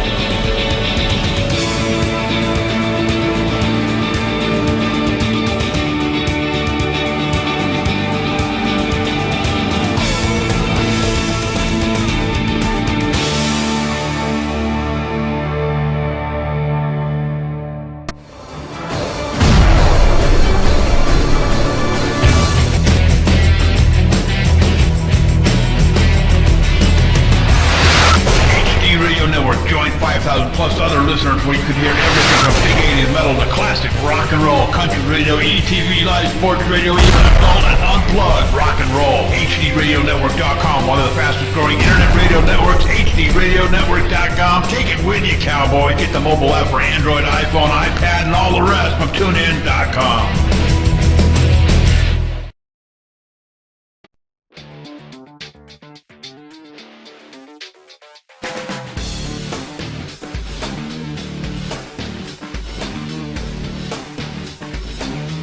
Inside SimRacing.tv, the fastest show on the internet. Sim racing news and reviews since 2007, with new shows every week.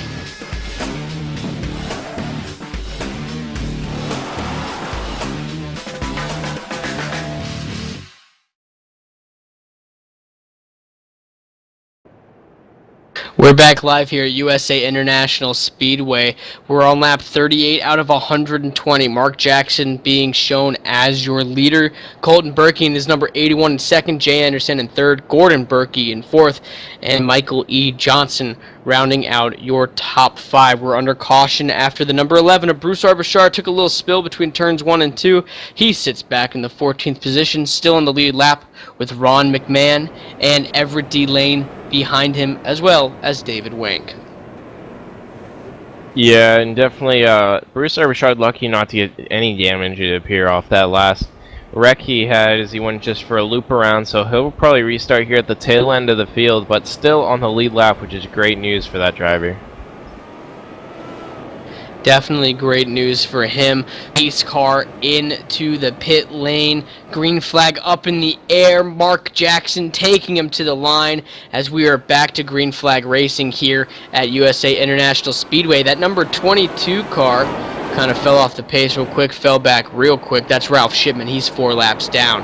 Looking back up at the front, Mark Jackson making a hard move, but someone who ended up taking advantage right on that restart was the number 18 of Jay Anderson, taking that second spot away from Colton Berkey almost immediately as he sets his sights on our leader, Mark Jackson. Yeah, a strong move he made across Colton Berkey. Gordon Berkey had a little bit off of a restart and fell back. Same thing, Dallas Markle trying to work his way up, but had a little bit of an off restart as they're going down the backstretch here. And off down the back stretch, it is lap 41 of 120, so we have a long time to go. A lot of time for these guys to take a breath and not do anything silly, because this race is all about the points, unlike the B main event that we showed earlier today for y'all. So making quick work, looking back up to second position, Colton Berkey trying to make a look to the inside of Jay Anderson. He wants that second position back, but he got below that yellow line and wiggled a little bit. That'll lose him some ground and some time as Jay Anderson starts to pull away once again, heading off into 1. 00 went to look inside of the 48 Davis Markle. Daniel Miller is going to slide up because Kenneth O'Keefe tried to look to the inside of him all at the same time, and it was just going to become a bad situation quick. Kenneth O'Keefe will have the advantage on the low line going into 3 as he just lets him cruise on by. Once again, Kenneth O'Keefe staying the class of the field. Yeah, Kenneth O'Keefe showing in that number 7 position, now in the number 6 position as he works on Dallas Miracle. Dallas Miracle taking the very high line up high, and Kenneth O'Keefe will go right below him with ease. And now he tries to set his sights on that number 10 car. That's a lap car, James Brown. He will do that with ease as he goes down below. These lap cars are really making it pretty hard for these guys. Dallas Miracle touching that 00 car, and that 00 car will spin. The 00 of Daniel E. Miller spinning down the front stretch, and I think that will bring out a caution as more cars slam into him, gaining more damage, still stuck in the middle, but he will be back underway. Let's look back, Matt. Matt, do you got it? You want to tell us what happened? Yeah, it looks like just coming off the turn, the not the 00, but the 48 Dallas Markle gets loose on that high side, just comes right dive bombing down into the hopeless Daniel Miller and the 00, sending them both for a ride as 48 Dallas Markle still hits the inside wall. And just Daniel Miller trying to get going on there, gets slammed in by, I believe, the 54 of Dale Cronkite, and he'll just have a lot heavier damage on the back of that machine. Yeah, and bad news for Dallas Miracle, who also ended up taking a quick spill down there and slammed into the wall. Another person who got massive damage from that wreck was one of our spot clear from the B main event, and that's Ron McMahon, who ended up hitting the number 00 there as he was stuck on the backstretch. So that's something that happened as well. As we're under caution once again here at USA International Speedway. Yeah, under caution again tonight. Lap 47, so like you said earlier on, tuning in, rolling through these races right through to the end.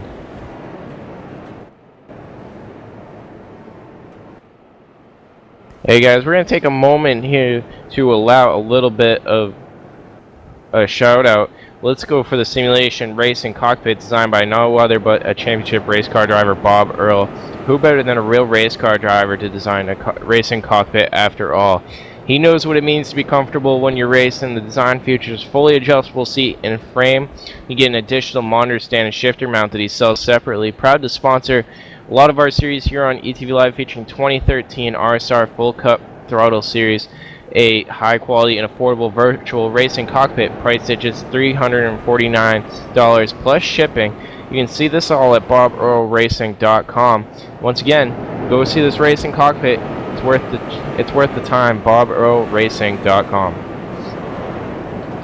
And we're still under caution here at USA International Speedway. We want to take this chance and opportunity to thank 3 very special people to us here at ETV Live, and that's the administration crew of the Cora Series, the Championship Online Racing Association, who puts on this Sunday Money Series every Sunday night for y'all at home to enjoy. And it seems like they're all racing tonight. At one point, the CEO, James Brown, currently sitting in the 18th position in his number 10 car. He's the CEO of Cora, the Championship Online Racing Association. Gordon Berkey, the Vice President, currently sitting in your top 4. He is also part of that administration crew. And also Chief Officiator Kevin McCarthy, who I think was racing in the race earlier today in the B main event, and so we got to see him show his stuff as he went around, and he's the chief officiator of the Championship Online Racing Association. So we'd like to extend our thanks from the ETV Live family to you guys sitting at home watching this race or participating in it, because without you, we would not be able to show all the people at home on a Sunday night exactly how much fun racing can be here on the iRacing simulation computer game.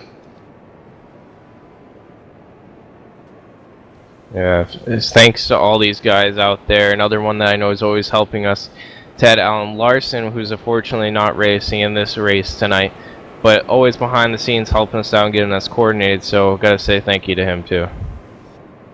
Definitely, because without him, I mean, every time we come into the pit into or into TeamSpeak, into the booth, and we sit down and get ready and go over our notes before the race.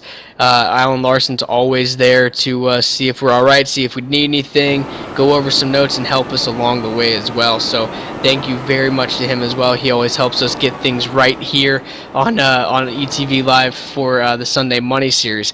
But we're back to green here at USA International Speedway, lap 51 out of 120. Mark Jackson being shown as your leader still, Jay Anderson in the number 18, Colton Berkey in third, Gordon Berkey in fourth, and Kenneth O'Keefe in fifth place, rounding out your top five. Caution already back out here on the speedway as we're looking around for what might have happened coming through the final turns of this first lap. It looks like we might have a car actually upside down.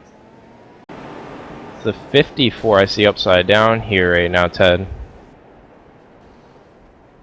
Yeah, the 54, it looks like of Daryl Cronkright, as he was coming down the backstretch going into turn 3, just got loose, might have cut down a tire because it sent him hard into the inside wall, up over top onto his almost onto his roof there, as a couple of other cars took some hard licks from him as well, and they will take that crippled car who's already 5 laps down to begin with onto pit road so his guys can go over it, but it might look like his day is over, Matt. Yeah, and he also collected the 72 of Ron McMahon and the 24 of Everett Lane. So 2 people coming from our B main that finished and raced their way all the way into here. Heartbreak stories for them as they'll both carry damage and have to go down pit road again. However, one thing to mention for them, though, is they are not quite a lap down yet, so that's always something to at least be a little happy about, because, I mean, if they were a lap down, then they would have had a lot more to work towards to try to get up there and win this race today. We still have a lot of time left. We are only on lap 54 out of 120. If cautions, like I always say, breed cautions, then we're going to see a lot more to begin with. So, it's going to be interesting to see exactly what happens. We got a long way to go still. Mark Jackson being our dominant leader for the majority of the race today. He still sits in that number 1 spot and that number 2. And so it'll be pretty interesting to see exactly what kind of strategy these boys start to get, what they start thinking about when it comes down to it in the end. So we're still under caution here, USA International Speedway. I think it's our 5th caution of the night. Stay with us because I have a feeling, Matt, we're gonna have some good racing as the time winds down. Yeah, these guys line up single file every time by 10. Like you said, lap cars kind of just start in wherever they were when the caution came out. So they've thrown some chicanes in here through the field with a lot of these hurt cars that just can't get up to speed right away, making it extra difficult with these guys who are trying to race for the lead. Yeah, definitely. That does kind of throw a curveball into it when you think about it, because usually you have those. They either go to the end of the line or they're up there on the inside. So I mean, there's always been that rule where they kind of get out of the way and they won't be in the way of the main cars. However, that is not the case tonight, as they just kind of fall in the line, and whoever's stuck in the middle there, well, I mean, hopefully they can get around you, So it's just something that they have to take into effect, and they're going to have to look for. As Michael D'Amico is a lucky dog, he gets waved around the pace car, and he will fall back up onto the lead lap. Another guy to make note, Everett D. Lane, one of the people who raced into this race from the B main event, has gone a lap down, so that's something to take note for as well. Sean Dower in that number 20 car who raced in, he is 3 laps down, and the lap cars go all the way down to about the 17th position, 16th position, so we still have 15 cars on the lead lap as the pace car jumps in, and we are back to green here at USA International Speedway.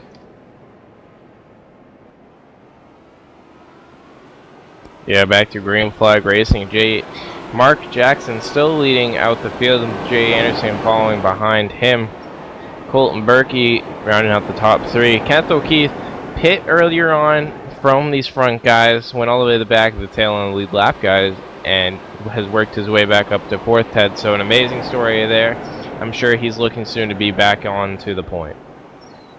Yeah, he's making quick work of that number 81 of Colton Berkey as he jumps down to the inside and easily takes the third position away from him. As they head off onto the backstretch, he will now try to set his sights on the number 18 of Jay Anderson and get that second spot away. Just like we saw Bruce Arbachard absolutely... Whoa! He slams into the back of the number 18 there as he got a huge run, and he holds on to it, but he lost a lot of ground there. Still sitting in third place, but everybody had to check up. That was a close one, Matt. Yeah, as he checks up, just a quick update on some people involved in that last accident. Everett Lane still down on pit road, 4 laps down now, and looking to go a little bit more before he gets out here.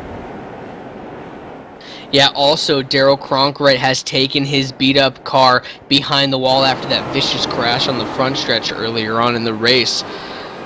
But looking back up in front, Mark Jackson still holding on to that top spot because everybody is trying to race for position behind him. Jay Anderson, that number 18, has that number 73, Kenneth O'Keefe, all over his back bumper. Kenneth O'Keefe, just 2 laps ago, wiggled and lost a lot of ground on him, now has picked it back up. As I was saying before he got a little bit loose as he tries to dive to the bottom of that number 18 car, is that we're seeing the type of speed and the type of racing from Kenneth O'Keefe as he takes away second place from Jay Anderson right there that we saw back in the B main event with Bruce Arbachard. Bruce Arbachard had an absolutely horrifyingly fast car. He had a very fast car, made his way all the way from last place up to the front, won the race, won his way into the main event tonight. And we're seeing that kind of speed from Kenneth O'Keefe in that number 73 car as he's all over the back bumper of Mark Jackson. A feat that cars have not been able to do all tonight. As he jumps to the inside and will take away that top spot from Mark Jackson, new leader here at USA International Speedway. Yeah, Kenneth O'Keefe back out front as he's sliding around coming out of turn 4, it looked like, as he's just looking to pull away to his little 3-second lead he had earlier on again. But the battle up front not over. Jay Anderson quickly closing in on the 2 of Mark Jackson, looking for his top spot there as he goes and works on him for the next couple laps. Yeah, it looks like Mark Jackson, now that he's fallen back a spot, the other cars are starting to catch up. They know that he is no longer immortal up there in that top spot. He can fall back, and so Jay Anderson, that 18 car, will try to make quick work of him and get by him for that second spot, so Kenneth O'Keefe doesn't just run away with that lead. But talking about earlier, that number 11 car of Bruce Arbachard, who is currently sitting in 9th place right now, he is trying to work his way up to the front after starting in the back after racing his way in from the B main event tonight. Bruce Arbachard currently sits in 2nd place in points right now, right behind 96 points out of the lead from Dale Smalley, who is your points leader. And Dale Smalley did not race his way into this race tonight, so he sits on the sideline and hopes that that his points lead doesn't dwindle away as the laps tick down here at USA International Speedway. Bruce Arbachard sitting in that 9th place spot, trying to look on Michael E. Johnson to get 8th place away. He wants to get up there. He wants those points badly, Matt. Yeah, I'm watching this up front right now, though, Ted. Mark Jackson, the first competitor all night to show some speed that could keep up with Kenneth O'Keefe out front as he chases him down 2/10 the last lap, and it looks like they'll be staying even this lap as they go into 1. So definitely some more speed coming out of 2 of Mark Jackson tonight as they go later on into this race. Yeah, Mark Jackson still only .227 behind the leader, and he wants that lead back. He's upset with himself that Kenneth O'Keefe ended up taking it away from him, and it's not a lead that we have seen someone absolutely just get away from it before. You know what I mean?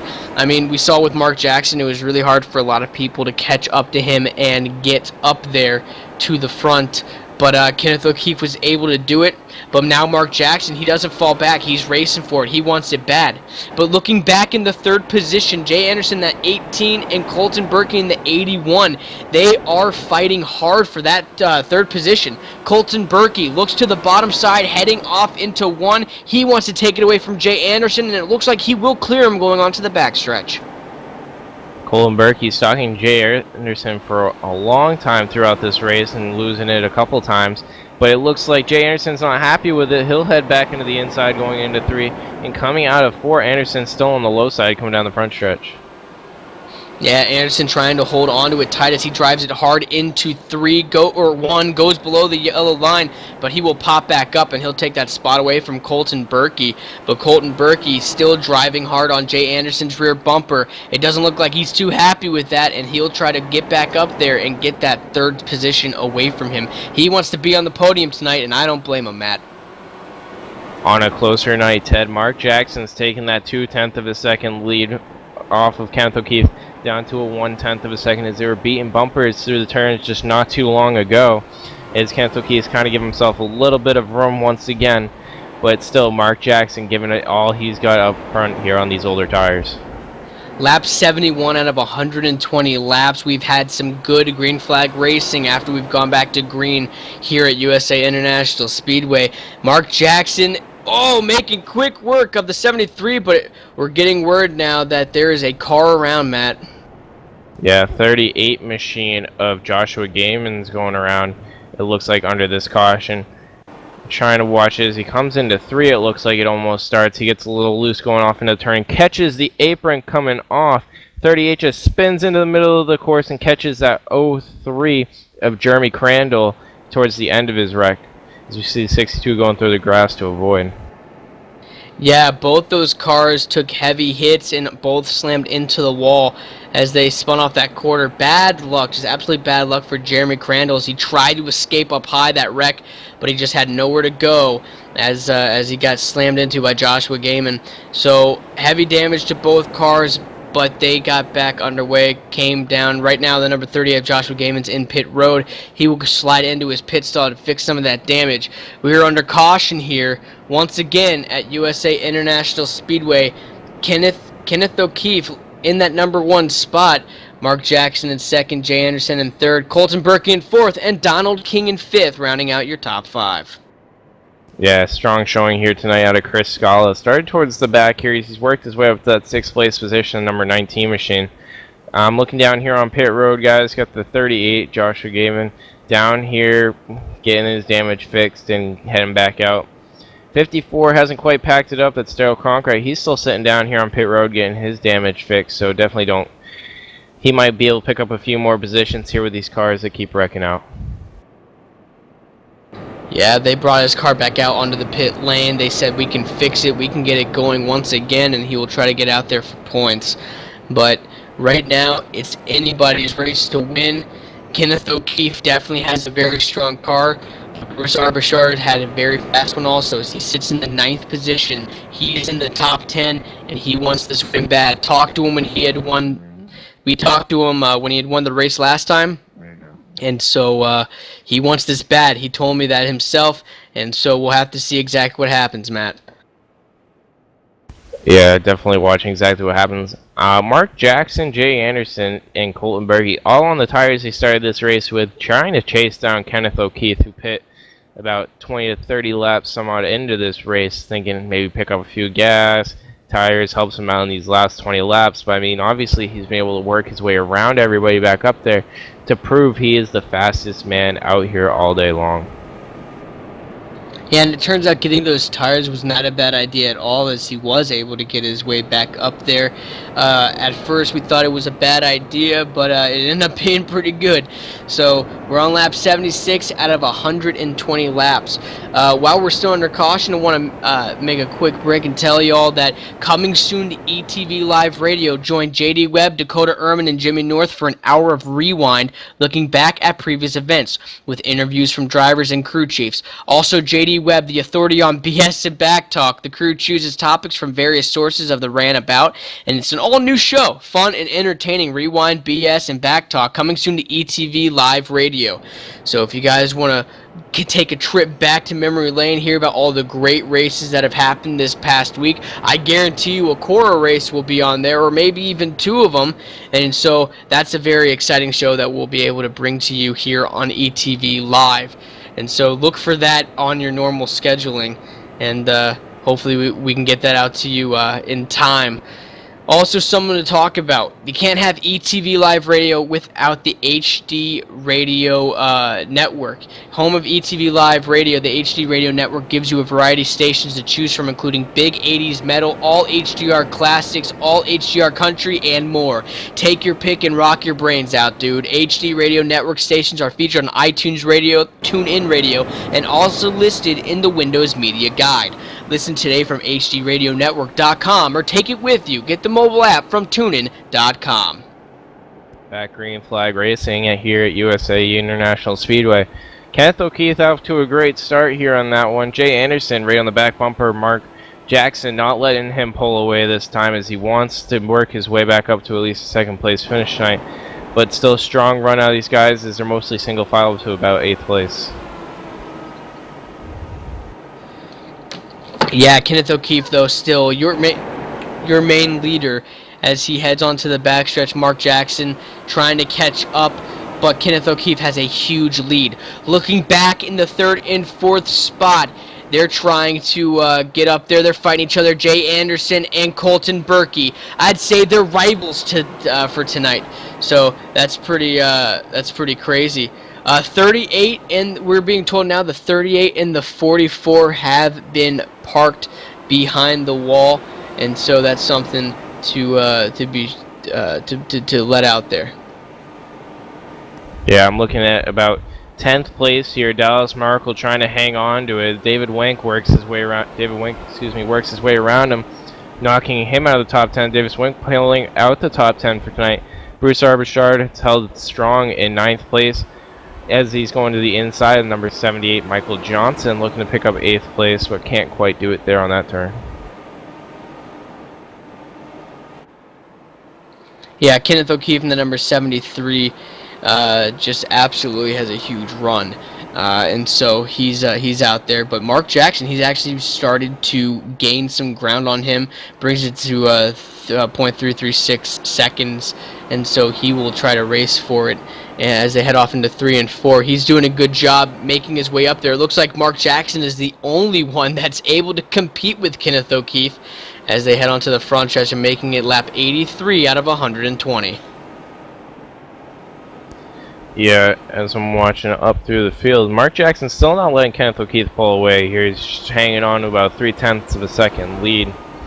Looking back through the field for battles right now, you got Gordon Berkey now coming up on David Wink, trying to pick out that 11th place spot and work his way to the front.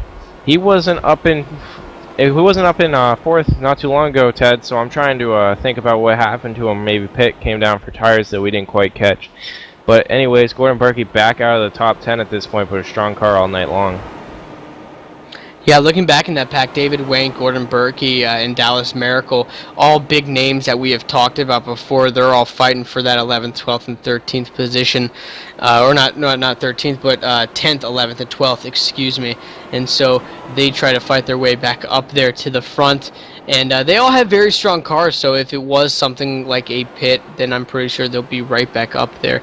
But it's funny, having the legends here racing at this short track, a lot of these big guys, big names that we see up there in the front, in the top 5 or top 10, they're no longer there anymore. They're in the back. So I think it's pretty evident that switching to a short track with these with these legend cars really has confused these drivers and really has thrown them for a loop as to what to do. So I don't know. I personally like the fact that they introduce the legend cars halfway through the season or as the season's wrapping up to kind of mix things up, because it's certainly going to mix things up in the point standings. Yeah, definitely throwing a whole different ball game. Like we said, this is usually the Cora Championship Online Racing Association Super Speedway Series. Well, obviously we're not a Super Speedway and non-Super Speedway cars, so tonight throws that wrench into the championship points for these drivers as they're coming into like the second half of their season. 3/4 of the way through this race, lap 88, Ted. Very few cautions. The big cautions, though, coming out. But Jay Anderson, number 18, up running strong all night long, quickly sliding back as 00. Daniel Miller looking to get around him, followed by Bruce Bichard. Yeah, that number 18 car of Jay Anderson really fell back a bunch, and maybe he got a little bit loose, and these other cars really took that to their advantage, because Daniel E. Miller trying to pick up that side draft as he heads into turn 1 and will get underneath him. And now also looking to his inside is that number 11 of Bruce Arbachard, who is now in 8th place. He's trying to get that spot away so he can be in 7th place, maybe even 6th place, and get up there. He has a lot to prove. He raced himself into this race, and we were talking about point standings. He's in 2nd place in points, and our points leader, Dale Smalley, is nowhere to be seen. He was not able to race himself in, but whoa, the number 18 there, Jay Anderson, getting real loose going into the turn. I've seen this a couple laps ago. He ended up going into the grass on the front stretch, and so maybe he's got a little bit of a handling issue, maybe some damage to his car, Matt. Yeah, possibly a handling issue. I mean, like I said, a lot of these guys not pitting all race long, but I just finally took their toll on those tires. 00 around, that's Daniel E. Miller. He's sliding up in 2. It doesn't look like any contact, but it looks like a couple other cars sent around trying to avoid the wreck. Yeah, a couple of the cars definitely getting turned around to try to avoid the wreck. Another car that ended up getting some damage was the 18 as he got into the inside retaining wall as he got a little bit loose. Another car who went for a spin afterwards was that number 40 of David Wank, but he got back around and is starting to head off on his own quite well. But it seems to me that we might still... the 00, we're just being told now in my ear by one of our head honchos here, JD Webb. You heard him a little earlier. Has told me the 00 car of Daniel E. Miller will be parked because of the 2 caution rule. The 2 caution rule is that if you have caused 2 cautions, they will park your car, and so he'll bring that down to pit road and park it after causing an infraction with the 2 caution rule. Yeah, guys. And this rule came out of a team meeting they had last weekend. They always have meetings with every single driver involved post-race. And 2 weeks ago, I believe I joined in on that. They thought too many cautions going on in this series. They got to liven it up a little bit and give these guys a little bit of a threat when they cause them. So bringing in that new rule has definitely helped out with the amount of cautions we've had here tonight. Definitely, especially when you look at last week and there's only 3 cautions in total, so that's something to take note of with the fantastic racing that they've had here. There has been a lot of, I wouldn't say a lot, but there's been a few cautions tonight, as well as the B main event, but that's just to be seen, you know, because I mean you switch from driving Indies, Indy cars or Gen 6 cars at 200 miles an hour, and then all of a sudden you come down top speed of like 40 or 100 miles an hour on the short tracks. That's to be seen because of the drastic difference. But we're under caution here at USA International Speedway. Stay with us on ETV Live. We'll be back after these commercial break.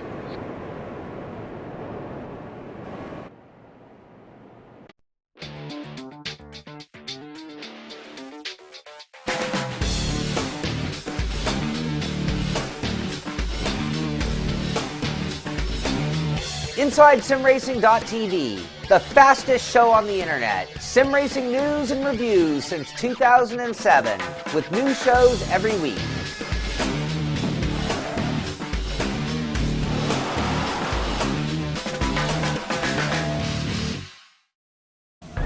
Landon Huffman coming to a comfortable lead, coming out of 2. He's got about 8 car lengths, put it half a second over Dwayne Vincent as Chad Cole works the number 2 spot.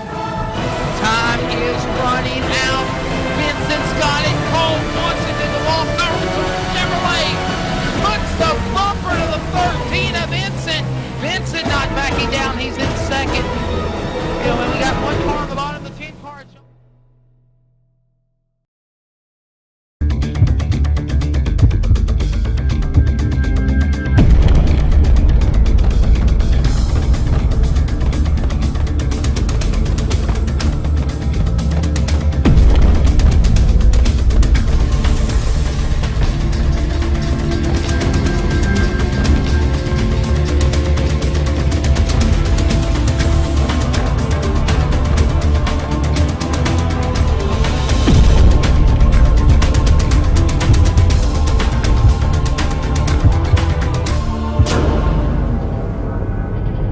We're back live here at USA International Speedway. We're back to green actually, as the number 73 of Kenneth O'Keefe takes him down into turn 1 and 2 and onto the back stretch.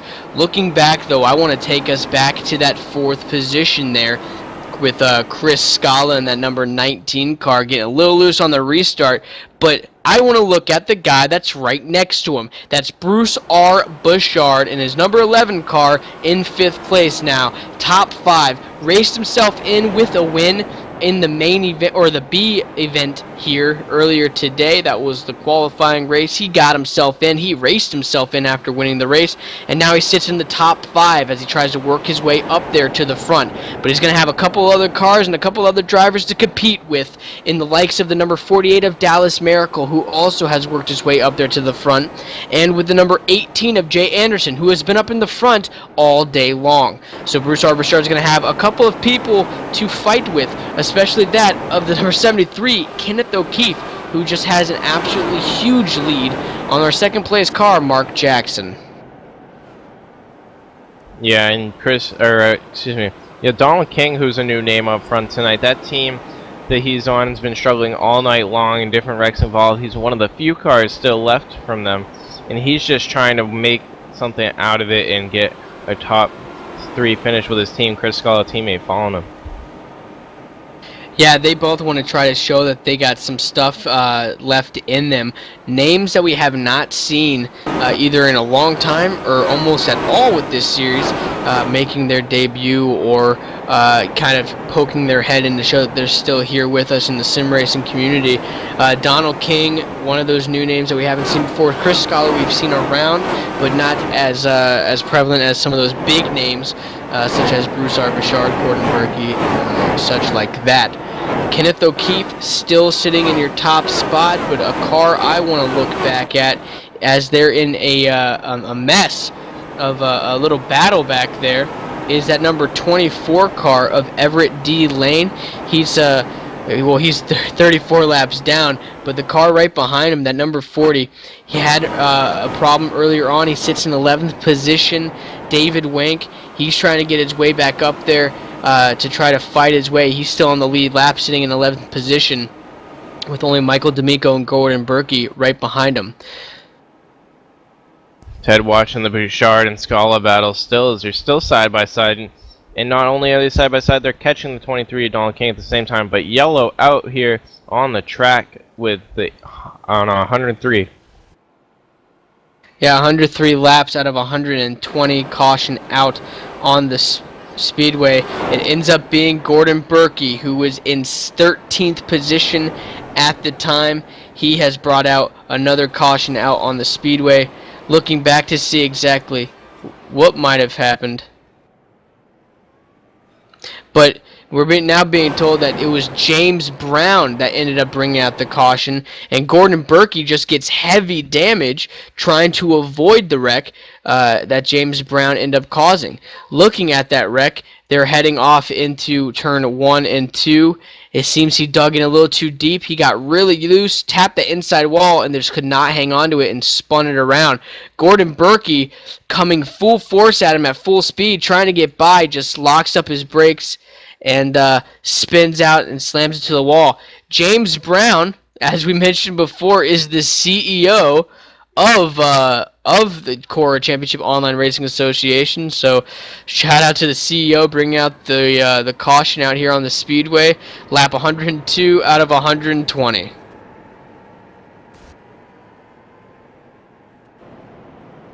Yeah, definitely late race caution here to shake some things off. I think Kenneth O'Keefe was kind of teasing Mark Jackson though when he was catching him, because O'Keefe pulled away by quite a bit on that last restart, guys.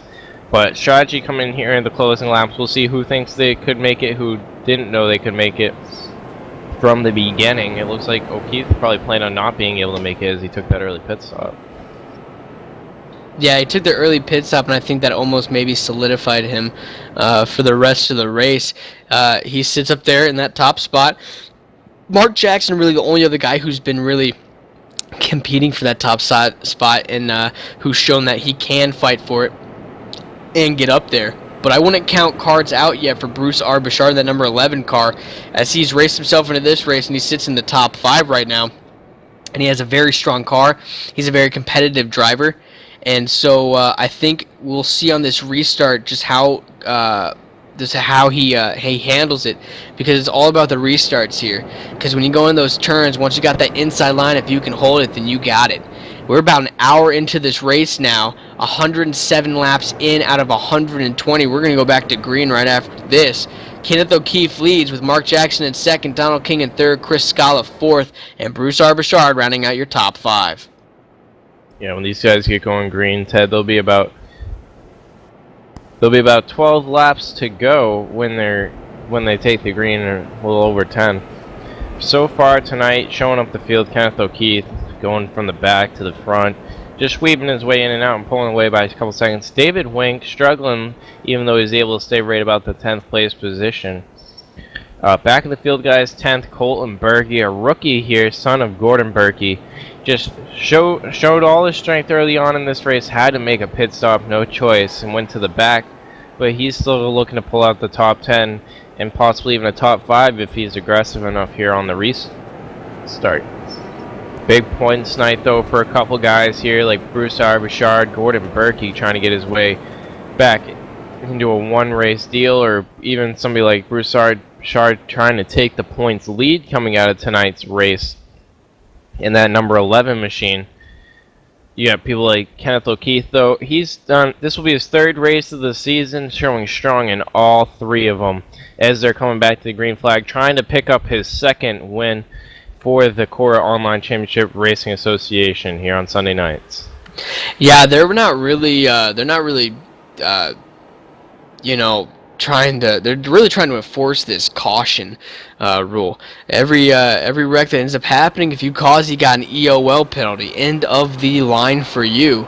But if you got that second one, then you're sent to the garage pack and you got to park your car because you've caused one too many cautions.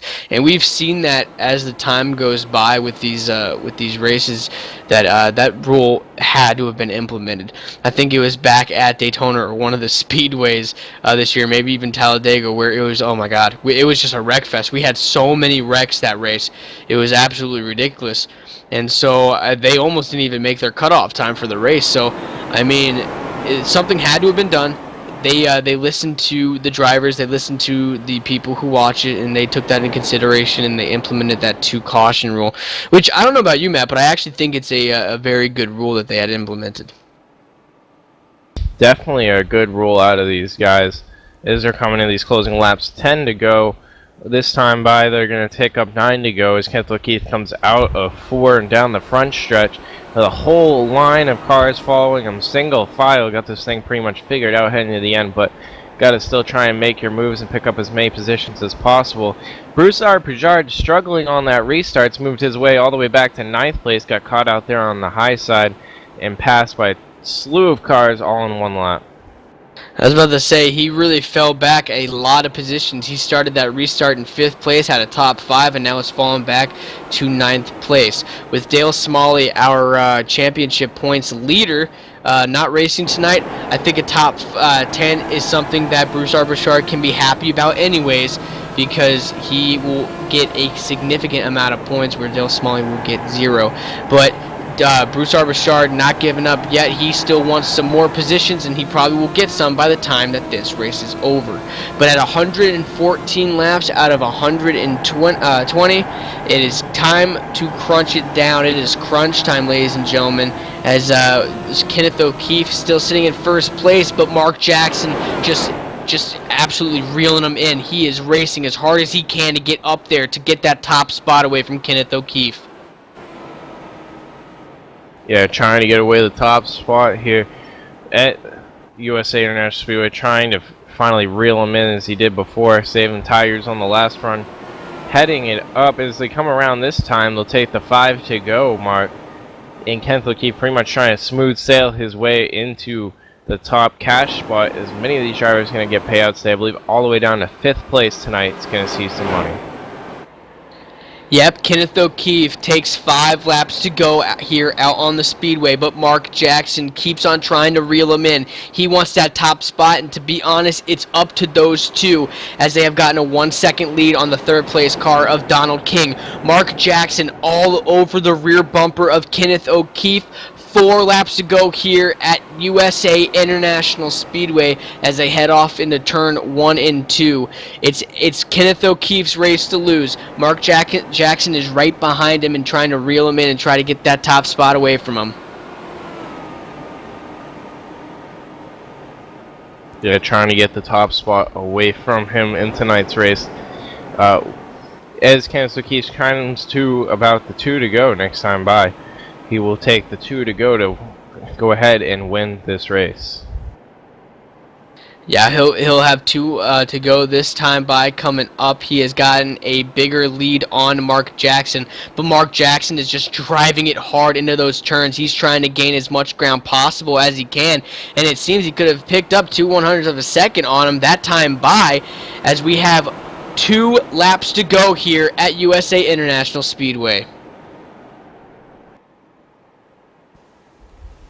Yeah, you got 2 laps to go. Mark Jackson's got to get it done coming into these closing laps. He's got 0.2 of a second to pick up as he'll come around to take the white flag this time by, really closing in on that bumper of Kenneth O'Keefe within bumping distance if he wants to make that kind of a move. Coming on turn 2, in onto the back stretch. White flag was in the air. Now it's the checker flag that the flagpole handler has it in his hand. Kenneth O'Keefe in first place. Mark Jackson trying to reel him in. 78 is around on the speedway. As they come around, it will be Kenneth O'Keefe taking the checkered flag here at USA International Speedway. He gets 3 first wide place. finish. Sorry to cut you off. There's a 3 wide finish for 4th place coming out. Chris Skull is going to pull out 3rd. This is Donald King, Dallas Markle wrecking after the line. Donald King got 4th, and rounding out the top 5 ended up being Markle, although they all tried to squeeze their cars in there at the same time coming across the line. What a fantastic finish here at USA International Speedway.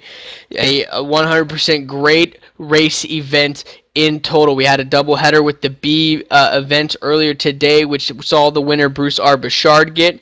Then we have the A event that saw Kenneth O'Keefe winning, with Mark Jackson and Chris Scala being your top 3, your podium drivers. And Bruce R. Bouchard, who had won B event, he finished in 7th. He got a good top 10 finish, so he'll be getting some points, a lot of points towards him, which should help him on his chase for the championship. Your top 5, Kenneth O'Keefe, Mark Jackson, Chris Scala, Donald King, and Dallas Miracle here at USA International Speedway. Yeah, forgetting to mention earlier on in the race, Ted, I believe this would go to 2nd place finisher Jackson. The halfway mark sponsored tonight in the A main was sponsored by Bart's Competition Karting. Gave the halfway winner the $10 in iRacing credits, so definitely applaud there to them giving out those extra credits to the halfway mark. Yeah, 100%, and so Mark Jackson will get that extra $10 iRacing credit for leading at the halfway mark. We have the top 3 for you today. Kenneth O'Keefe taking the win, Mark Jackson in 2nd, and Chris Scala in 3rd. I want to bring it on down to today's winner, Kenneth O'Keefe, in that number 73 car. Kenneth O'Keefe, congratulations on winning here at USA International Speedway. Thanks, guys. It was a very strong race all the way through today.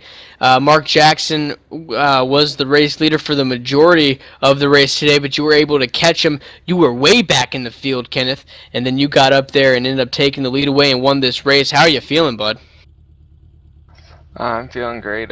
Beginning, we started on the pole there, and after 25 laps, I figured more people would pit, but that didn't happen. That got me way back in the field, and I had to work my way back up.